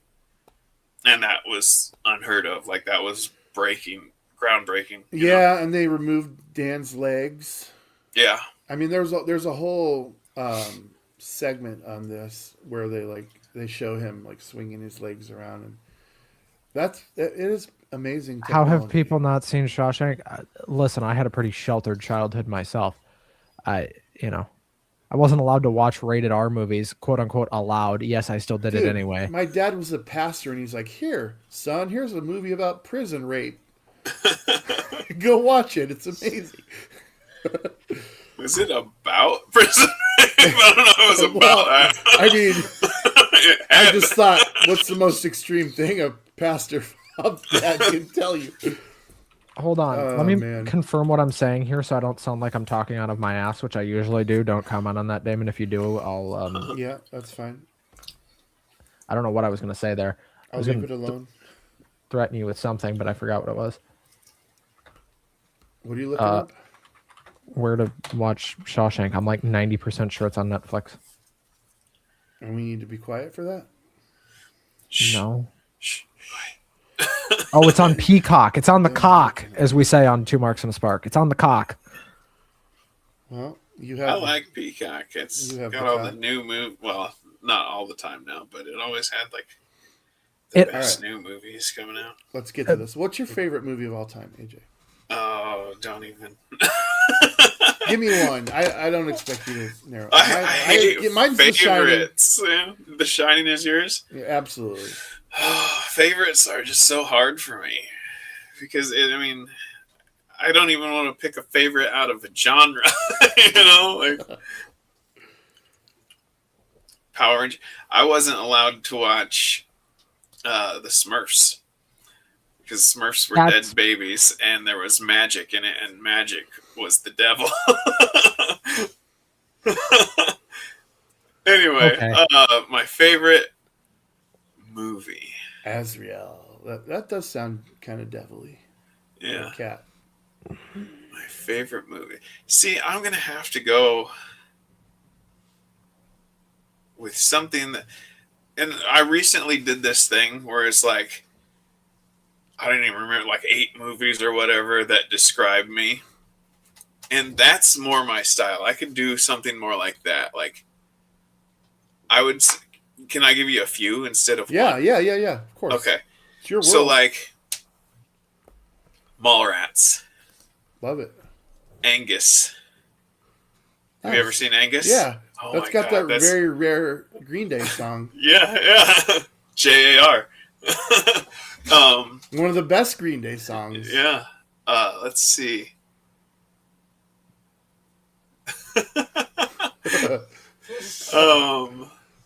Let's see. They're all going to be like that. And few of them are horror movies, honestly.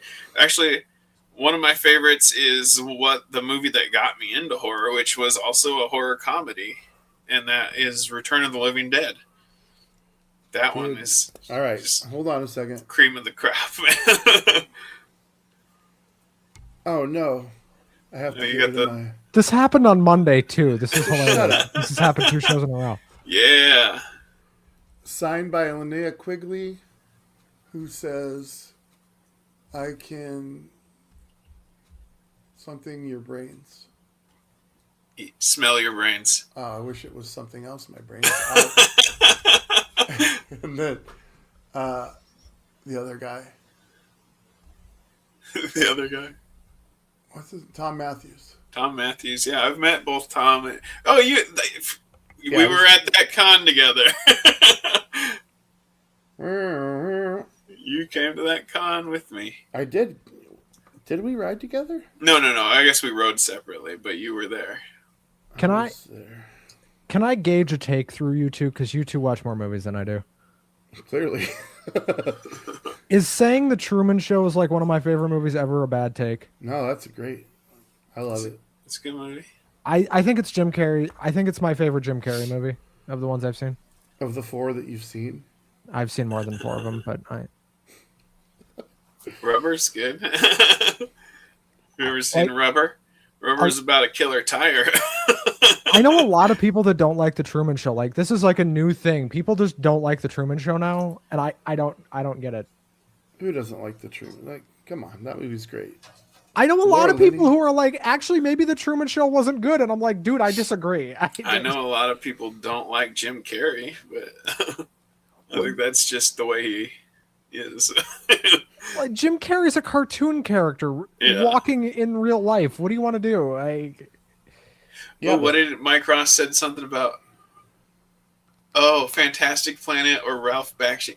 So Ralph Bakshi was fucking fantastic, or is fucking fantastic. Tina, you And do make a everybody good knows point. Cool World. Cool World is not where it's at. You gotta watch Fritz the Cat, Wizards.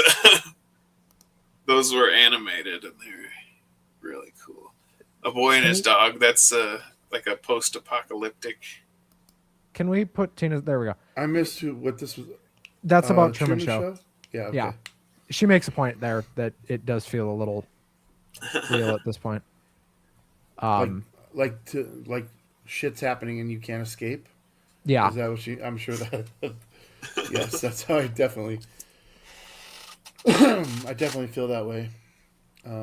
Jim Carrey said he doesn't know Jim Carrey. I don't doubt it. Being a non-fan of the current administration, Yeah. it does feel a little Truman Showy. Ed Harris being your quintessential dark overlord, if you will. Ed Harris is so good in that movie. He's Ed so Harris good. is a national treasure for sure. And I bet AJ would love to work with Ed Harris. Shit, make him your killer. I think he could do it. I think he could pull it off, honestly. Even now. All right. AJ, Yes.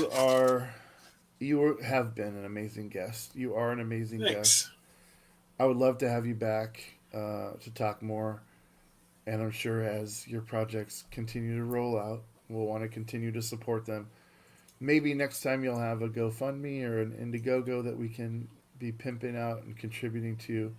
Yeah. And maybe by then, I'll have more than 100 people watching. So 100 people's still good, man. for those of you watching, that's AJ Chambers. Go watch his movies. I'm going to let you plug where you can find them one more time. And if you got any social media that you would like people to follow you on, and definitely give your website where your films can be purchased and you can have an actual hard copy. Go ahead. Okay, hodgebob.com. It's HOJBOB.com. You can get pretty much all the Blu-rays there. The newest one, Orgy of the Dead 2, is being released by MVD. And right now you can pre-order it. It's not coming out until April 7th. And you can pre-order it on the MVD shop. You can pre-order it on Amazon Prime. You pre-order it on Grindhouse Releasing. You can find me on most social media as Andrew J. Chambers or Hodgebob Productions. I run both of them, so. If you go to my IMDb, there's a list of the movies that I've made. You can plug that into any, like the search bar on a Roku, or just Google it. It'll bring up stuff where to watch them. Awesome. And I will say this: once these last two Babezilla movies get created and made and ready to distribute, remember the name Michael Callio. He is the distribution head for Anchor Bay. All right. So let's get Babezilla the four pack. The 4-pack, that would be set cool. Yeah, released they're on all Anchor only Bay. an hour long. They would, I'm sure they would all fit on one Released Blu-ray. on Anchor Bay. Let's do that. Thank you so much for your time. The show continues once he's gone, but we've abused him enough. Thank you so much for being the sport Thanks for that having you me. are. I love you to death, man. And until next time, Always See a ya. pleasure, AJ. Peace. Yeah. Thank you. guys, AJ Chambers, give it up. All right, we got more show left. Ben, Yeah. here's the part of the show where you can go piss, because we're gonna play Amazing. an episode of Old People Eating. This is my parents. They are old, And they eat. they get to eat. I get to introduce them to various foods. Wait, I have a question. Go ahead. I've only ever seen Tom wearing Packers memorabilia. Is he in fact wearing a Packers shirt in this one as well? I don't know. We'll have to wait till I hit play. I didn't pre-screen it. I'm playing old episodes leading up into the new episodes, and I got to get through 29 of them before the new ones come out. But here you go. This is Old People Eating. Mute your mic when you leave, Ben, please. I always do. Roll clip. Hello, world. I'm here again with two old people. I love it. And they were going to try a culinary delicacy from the double arches of McDonald's. Mom, what do you got? What do you have here? I have a McRib. Do you know anything about this product? I've never had one, no. Do you know anything about it? Well, it came from McDonald's and it's in a box. Okay. It came from McDonald's. After 2 trips. So I'm sure you're extra looking forward to this after having to go back a second time to get it. What happened there? All I can say is it better not be cold. Well, Well, you know, you get all the way home and you open up your order, and so Got everything but what you everything really but went there. what we needed, and so, folks, check your McDonald's orders before you leave the parking all right. lot. Have you had this before? Quite a while ago. All right. It's been a number of years. All right. Again, not typically the type of food that you order. No. All right. Go ahead, Mom. Take the first. Tell me. Open it and look at it first. Oh my. So, That looks really messy. yeah. And it looks Has a reputation for really that. big. And it looks rich. Oh my god. Now it's got barbecue sauce on it. Yeah, So, it looks rich. I'm not your usual barbecue well, let's go. patron. All right. Oh my goodness sakes.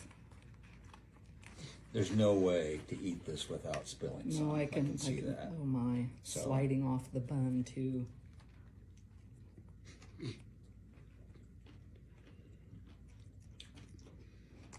Now, it's not particularly warm. So that's one strike against it.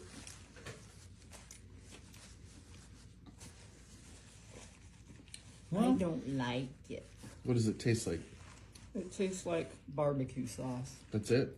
with something hard. And pickles that go on endlessly. You like pickles? I do like pickles, but not with barbecue sauce. That's fair. No, I would never buy So, this. Give me a score between 0 and 10. 2. 2. You want to take another bite just to make sure? See if I can upgrade it. Yeah. Is it like a fake patty of something? Well, it's a real patty. But it's not a rib. No, that would be rib bones. meat.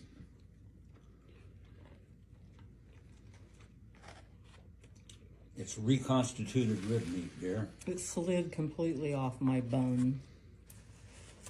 Don't be going to a wedding and order this on your That's way. better than cheese sliding off your cracker, though. Have them, Actually- for your wedding.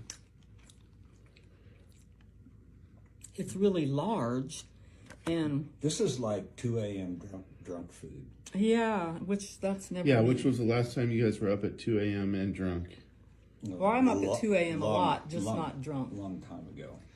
All right. It might be good just on a plate without It's- the bun. It is what it is. And all You're- that. You're not going to... All right. You gonna ask my opinion? Yes, I was waiting. Not impressed. Not impressed. I like it. It is cold. It's So a man. It's it a needs to be man's- warm. Mine was bigger than yours, and mine's and way it's- messier than yours too. I mean, you can taste it's kind of like a pork flavor. You have yours all put together nicely. Well, it's because, I'm a Virgo. Oh, Yeah, you trashed yours. but there was no other way. It was. Oh, there's falling. no other way? How about that way? Look at the two different things. Yeah. Do you have pickles? Yeah. They're the same. Do you have onion?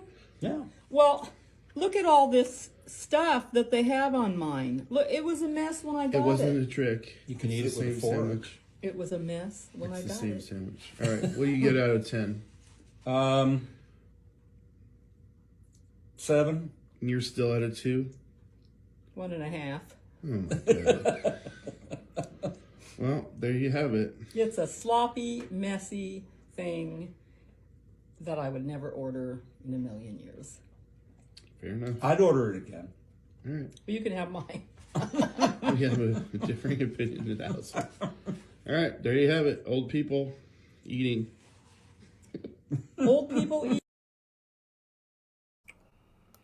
All right, Ben. Mom I did agree. not like the McRib. I agree with her. The McRib is fucking disgusting. Here's the thing about the McRib, everybody, and everybody needs to know this. Thank you guys for we got 1 laughing face. We got 3 laughing faces. We got a bunch of laughing faces. These are my folks, okay? And they're old.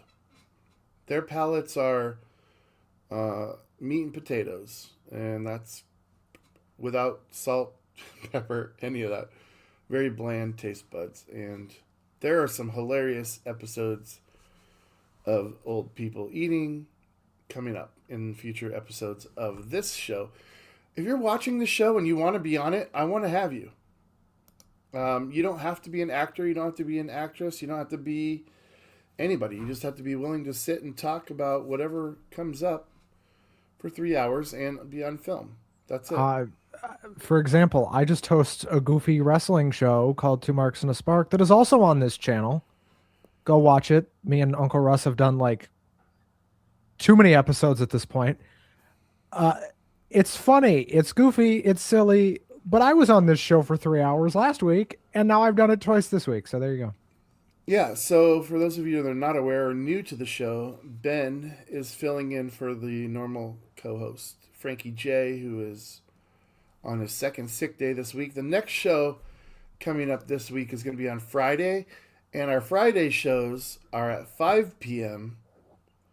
Central Time. I instead of presume noon. Frankie will be back for that. Like every impression we've been given is that Frankie will be here Friday. I believe he'll be back, and that one features from a podcast called Movies with the Munsons, which I'm going to be a guest star on for my 4th appearance. Will be in February, and we'll be covering the film career of Woody Harrelson.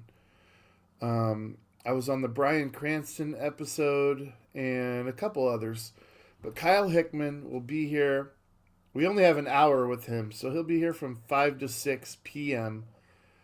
on a regular scheduled 3-hour show that we do. And that is on Friday, January 23rd, 5 p.m. Central Standard Time. So please, if you want to be on the show, I want to have you. Let's do it. Let's get it done. Tina, the more women, the better, because we haven't had an opportunity to talk to any. This is only episode number 7. But I will reach out to you for sure. Because she's down to clown. I think that sounds fun to me. Not to do another shameless self plug, but I also stream over on Twitch twice a week. Ben Games, right? Twitch.tv/BenGames99. All of my art is done by a very good friend of mine who completely redid everything on the production side of my stream. It looks great now, and she's redoing it again. So if you like seeing cool production value stuff, there's a bunch of it over there. All of it is hand done by my artist. It's fantastic. He's got the logo. Where did you even get that? I think I sent it to you. Oh, yeah. I know why I sent that to you now. I forgot, but I remember now. I'm at the ready, guy. That's what I do. Damon has an archive of like everything I've ever sent him. It's almost impressive. Almost impressive. If a little creepy. Damon, what do you want to talk about, buddy? We've still got like 30 minutes. That is a Chicago dog. That's a Chicago dog. I vow to bring up Chicago dogs on every show because I just feel like Frankie brings up Pink. Look at this. Well, we have a couple things that we always like to talk about. The Chicago dog, guys, features these amazing sport peppers. You can see it's on a poppy seed bun. It's got celery salt, tomato wedges, diced onions, this electric green relish over a bevy of mustard, and an all-beef hot dog. What's better than a Chicago dog? I want that right now. You guys, nice dog, right? I misread that as nice hog for a second. That was concerning. Yeah, so, and here's the thing. Matt says this perfectly.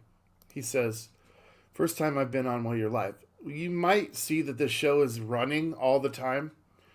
And that's because we're trying to get out there. So we, like, this episode, once it's done, it will air again tonight at 7 o'clock, and people will think it's live, and they'll try and comment, and they'll still be able to, but they won't have the interaction quite that they have. So just to clear it up, when we can, and we're not committed to making this, happen all the time or we'll feel bad about it, but Monday, Wednesday, Friday, Monday and Wednesdays are at noon Central Standard Time, and the Friday show is always a little bit later. It'll be 5 o'clock Central Standard Time. Ben. What? We got some history to talk about. All right? You must have more today because you're bringing this up earlier than you did Monday. Am I? I feel like we're late in the game. We only got 22 minutes of the show left. Yeah, you brought this up with 12 minutes left Monday. Oh, well, how did I fit all that in? Because you didn't have much. Well, I don't know that I have many more than today, but let's get to it, all right? Because some of the things are important. On this day, today in history, we have, and you guys, I want to clear the record here. Because some of you are like, that's not an original idea. And it might not be an original idea. But here's the deal. I have been giving historical facts on this show since day one. And if you ever watched my show that I did on Twitter, which was a music show, in between the songs, and this is 3 years ago, guys. I remember this. I would give all of everything that I could find on that day. So I've been doing this a while. Just want to clear that up. 1789, Ben. A first edition copy of The Power of Sympathy by William Hill Brown is published. Why is that significant? Any ideas? This is a nothing burger to me. I got nothing. Well, it's considered the first American novel due to its historical significance. 1789. The first edition can be valued of this book. Any ideas? No. Now, just so we're clear, this would be considered the first American novel published by an American author in the United States in 1789. If you happened upon a first pressing of this book, again called The Power of Sympathy, you'd be looking at about $18,000. How do you feel Well, about that? You like books now? No. No, books are amazing.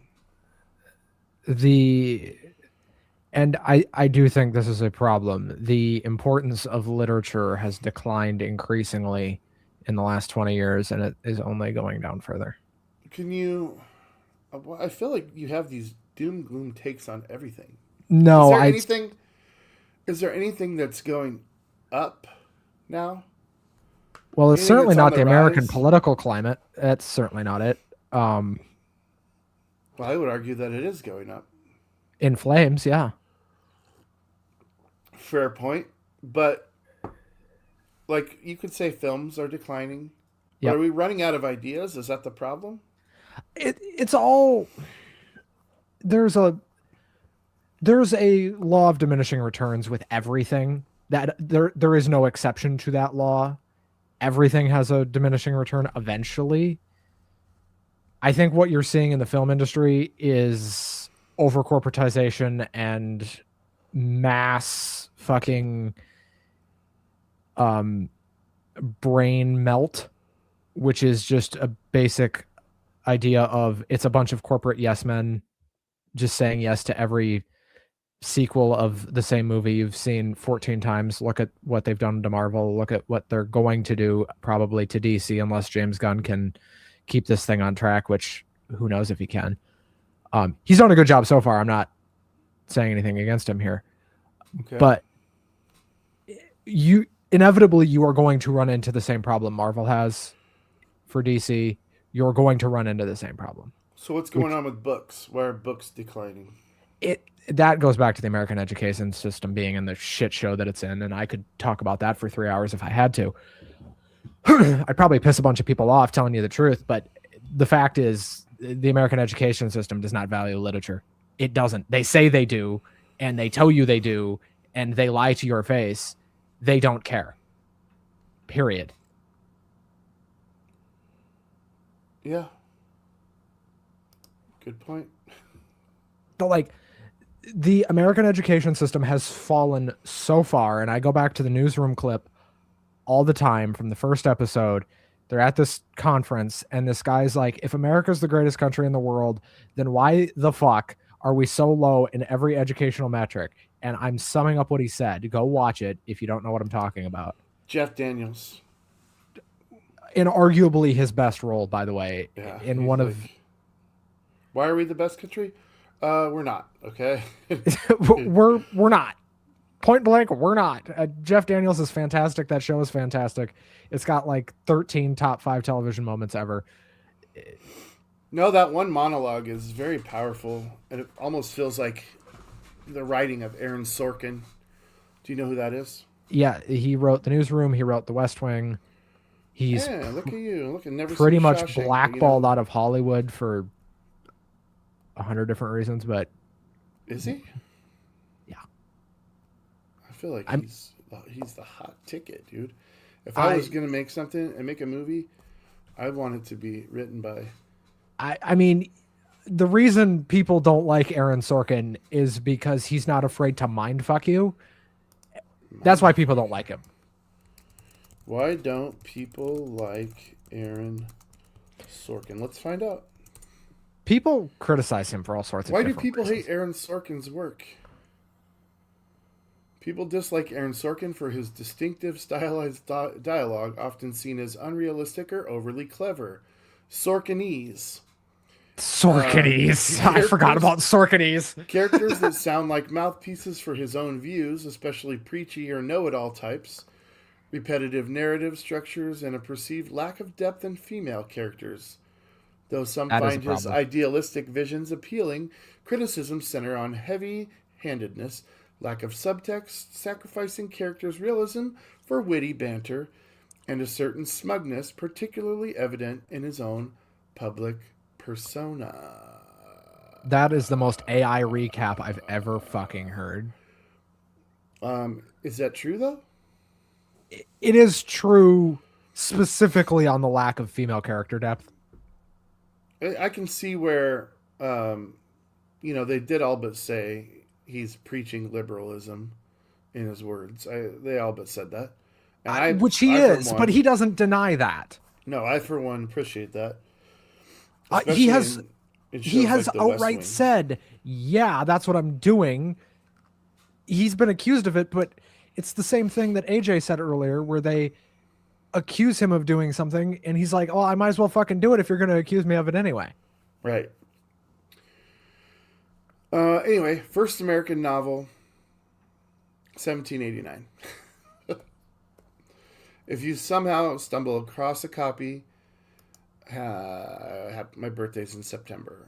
I will definitely take that and sell it for $18,000. You could probably get more for it by then. 1793, and we talked about this Monday because that's when he was convicted.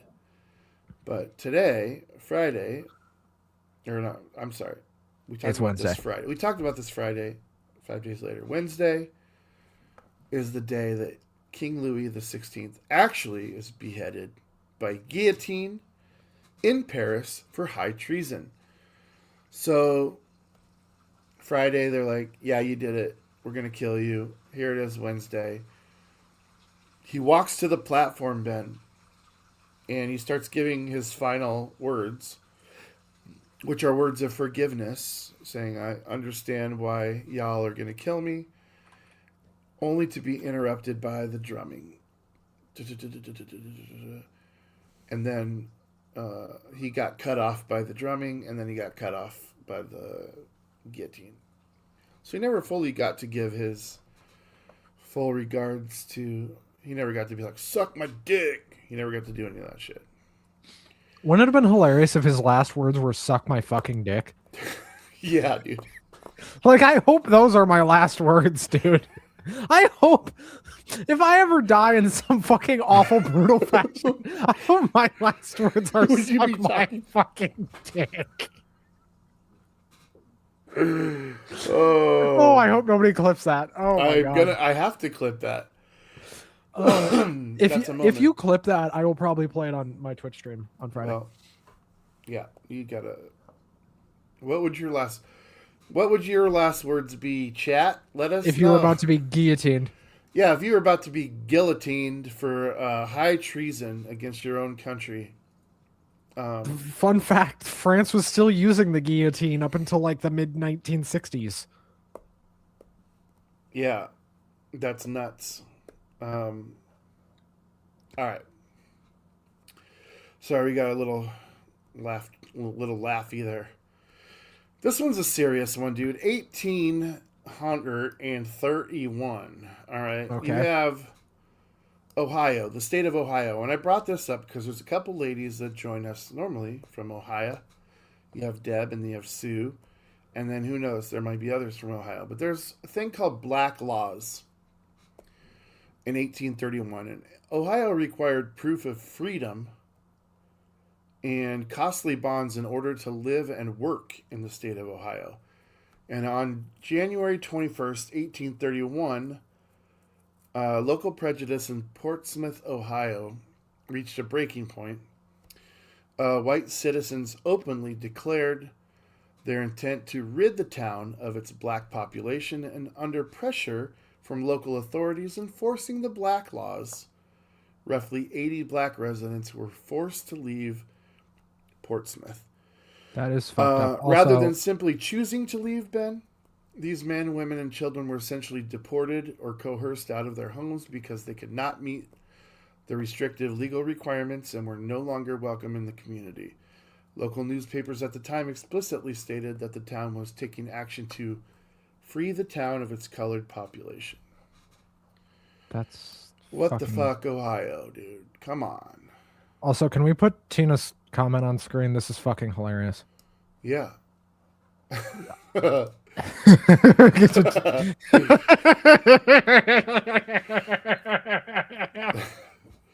Dude, you know what you sound like? Have you ever seen the end of Predator? No. When Schwarzenegger is standing there and he beats the Predator, he puts in this code in his wrist, and then Schwarzenegger looks at it and he's like, "Oh shit, that's a timer going down." And then the thing just laughs exactly like you just thought. Okay. I think you need to get Tina on the show specifically for that comment that's on the screen right now, and nothing. I don't care about anything else. Like, that's guest worthy on its own. You write She's that. been hands down the greatest commenter I've ever had on the show. Let's get Matt in here. Is this true?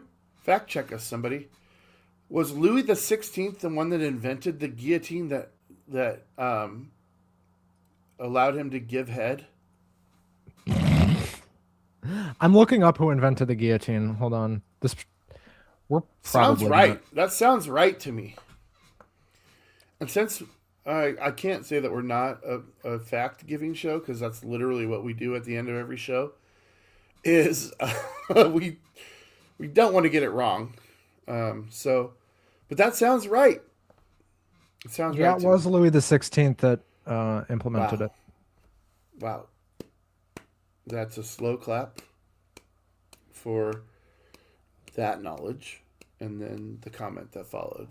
We're gonna run into overtime if we're not careful here. Shut up. We can just end whenever we want to end. I mean, the show has to get to 3 hours, kind of, but it doesn't really have to. It could go over, certainly. 1846, Charles Dickens' first edition of his newspaper, The Daily News, was published. Charles Dickens being, of course, famous American author. That was 1846. Almost 100 years. Well, not quite 100 years, but 50 years after the first novel was published. All right. You know who Houdini is, Ben? Yeah, kinda. Why? Well, he was a renowned escape artist. His name was Eric Weiss. He was born Eric Weiss. Well, 1903, this Harry Houdini cat, on this day, January 21st, performed one of his early publicized jailbreaks in Amsterdam. He escaped from the Halvesmanstige police station. Halvesmanstige. I can't really pronounce it, but he escaped after being locked in a cell by the local authorities after challenging them, saying, "You guys can lock me in your worst of the worst and I will get out." And he was notorious for doing this all across Europe. He would go country to country, city to city, state to state, and challenge the authorities to lock him up, and he would always find a way out. And he became known as the Handcuff King, which there's a joke in there somewhere. That sounds like well. a kink. The Handcuff King. Yes. Okay. Perfect. Do you know who Poirot is? Pedro Porro? He Not plays a soccer soccer. player. No. Poirot. No. Poirot was a character made famous in novels by Agatha Christie. On January 21st, 1921, I believe it was, Agatha Christie published her first novel, The Mysterious Affair at Styles, and it featured the character Poirot. Interesting. If you're a fan of that sort of thing. 1954, the first nuclear-powered submarine, the USS Nautilus, is launched on the Thames River in Connecticut. 1954, the first NBA All-Star game in history to go into overtime was played. They didn't know what to do. The game was tied at the end of regulation, so they came up with this overtime structure. Bob Cousy scored 10 points in that overtime period that gave the East a 98-93 win over the West and solidified him as MVP of that game. That was at the Garden, by the way. Yes. At the Garden. I just thought that'd be a fun fact. 1977, Ben, on today's date, Jimmy Carter pardons all Vietnam War draft evaders. Quite famously, actually, he does this. Quite famously, quite controversially. Anytime Especially you at the pardon, time. it's going to be interesting because I put this in today's packet because on January 21st of 2025, famously Donald Trump pardoned all of the January 6th rioters. When I say rioters, I'm not going to say insurrectionists because I don't want to trip anybody's triggers. Fuck, I will. That's fine. You can. But we all saw what happened. We know better. This is not the same thing. Although, pardoning anybody for any reason is usually an unpopular thing. Yep. The reason this particularly was controversial is it undermined those who fought in Vietnam. Those who actually went over there and fought and died. And others thought that it didn't go far enough to reconcile the nation after such a polarizing war. So, as it were. But that was the first, inauguration day is January 21st. So, the first day of his inauguration, he pardoned Vietnam War draft evaders. We need That to would put have Tina's included comment the on screen likes- again. That would have included the likes of Muhammad Ali. What's that? Look at Tina's newest comment. We need to put this on screen again. This is fucking incredible. I forget that you can't. I can't do anything, dude. No, that's the way I like it. Tina's on an all-time chatter run right now of just banger after banger. It's banger after banger. You're right. Yeah. We got to get her on the show for sure. Tina, we'll talk and we'll figure out some things that we can talk about. Other than just sit here and BS for 3 hours because we. I won't be easily- here. Just a we fair could warning. easily- I won't could be here easily do unless that. you harass Damon into it. It's gonna be Frankie, not me. So Yes, beautiful. Beautiful. All right, what do we got now? We're getting there, Ben. We got 2 minutes on the clock. Can we get it done? Yes, we can. probably not. 1978, Saturday Night Fever, an album by the Bee Gees, goes number 1, and it stays there for 24 weeks. 1987, jazz musician B.B. King, jazz blues musician B.B. King, donates all 7,000 of his record collection to the University of Mississippi. 1992, Bill Cowher becomes the second head coach of the Pittsburgh Steelers. The second since 1970, which was Chuck Noll, and he relieved himself after winning the Super Bowl with Big Ben and the Bus. And the third coach in the history of the team, Mike Tomlin, took over, and he was recently, well, he wasn't released, he stepped down. So in the 56-year history now of the organization, they'll be looking for only their fourth head coach. That's crazy. And I can guarantee you this new guy's not going to last as long as any of You those. can't guys. guarantee it, but it's not very likely. All right. Well, look at the guys 2017, they're looking at. I got to get through this. 2017, more than 2 million women. Women strong. More than 2 million women protest against Donald Trump at the Women's March, January 21st, 2017.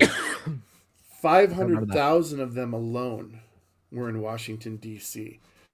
And just to give you some perspective on what that is, that is women standing up against a rapist that we elected president. And that is a partial look at the 500,000 beautiful souls who said, fuck that shit.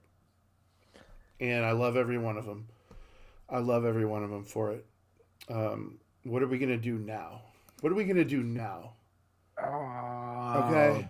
Because something's got to be done. We are at the 3 o'clock hour. This show slammed by. You guys in the comments were brilliant. There's a lot of people still watching. I'm so happy that you made it with us. Even after AJ dropped out, you stayed with us and you kept us going. I do have one final thing. I made a lot of kink jokes. Yeah. Just to continue on the amazing women trend. In 2021, on January 21st, Avril Haines was sworn in as the first female U.S. Director of National Intelligence. And she was sworn Tar and in feather 'em. by I first agree, Andrew. female Vice President Kamala Harris. Oh, how sweet it is to be led by women. That's all I have to say. What a great show. Thank you guys so much for everything. Friends till the very end. Aaron Gum. Cannot wait to talk to him next week. It's going to be amazing. AJ said he would have stayed longer, but he had to poop. Probably because his wife was stuffing him full of food. And remember, Friday afternoon, we have the one and only Kyle Hickman joining us from the podcast The Munsons at the Movies. Ben, Yep. that's the show. Thank you again for filling in for Frankie J. Everybody that stayed with us, you get one more cough out of me. And a very heartfelt thank you for sticking around. And we'll see you later. And now I got to find how to... Oh, there's the... I could have gonged people when we were on the show. I could have laughed a little bit more. I could have played the drum roll when I was talking about the headless... Damn it. All right. Anyway. That might have been a little tasteless. Anyway, roll the I'm music. Dames Marvs for Ben Shrewsbury and Frankie J. We out.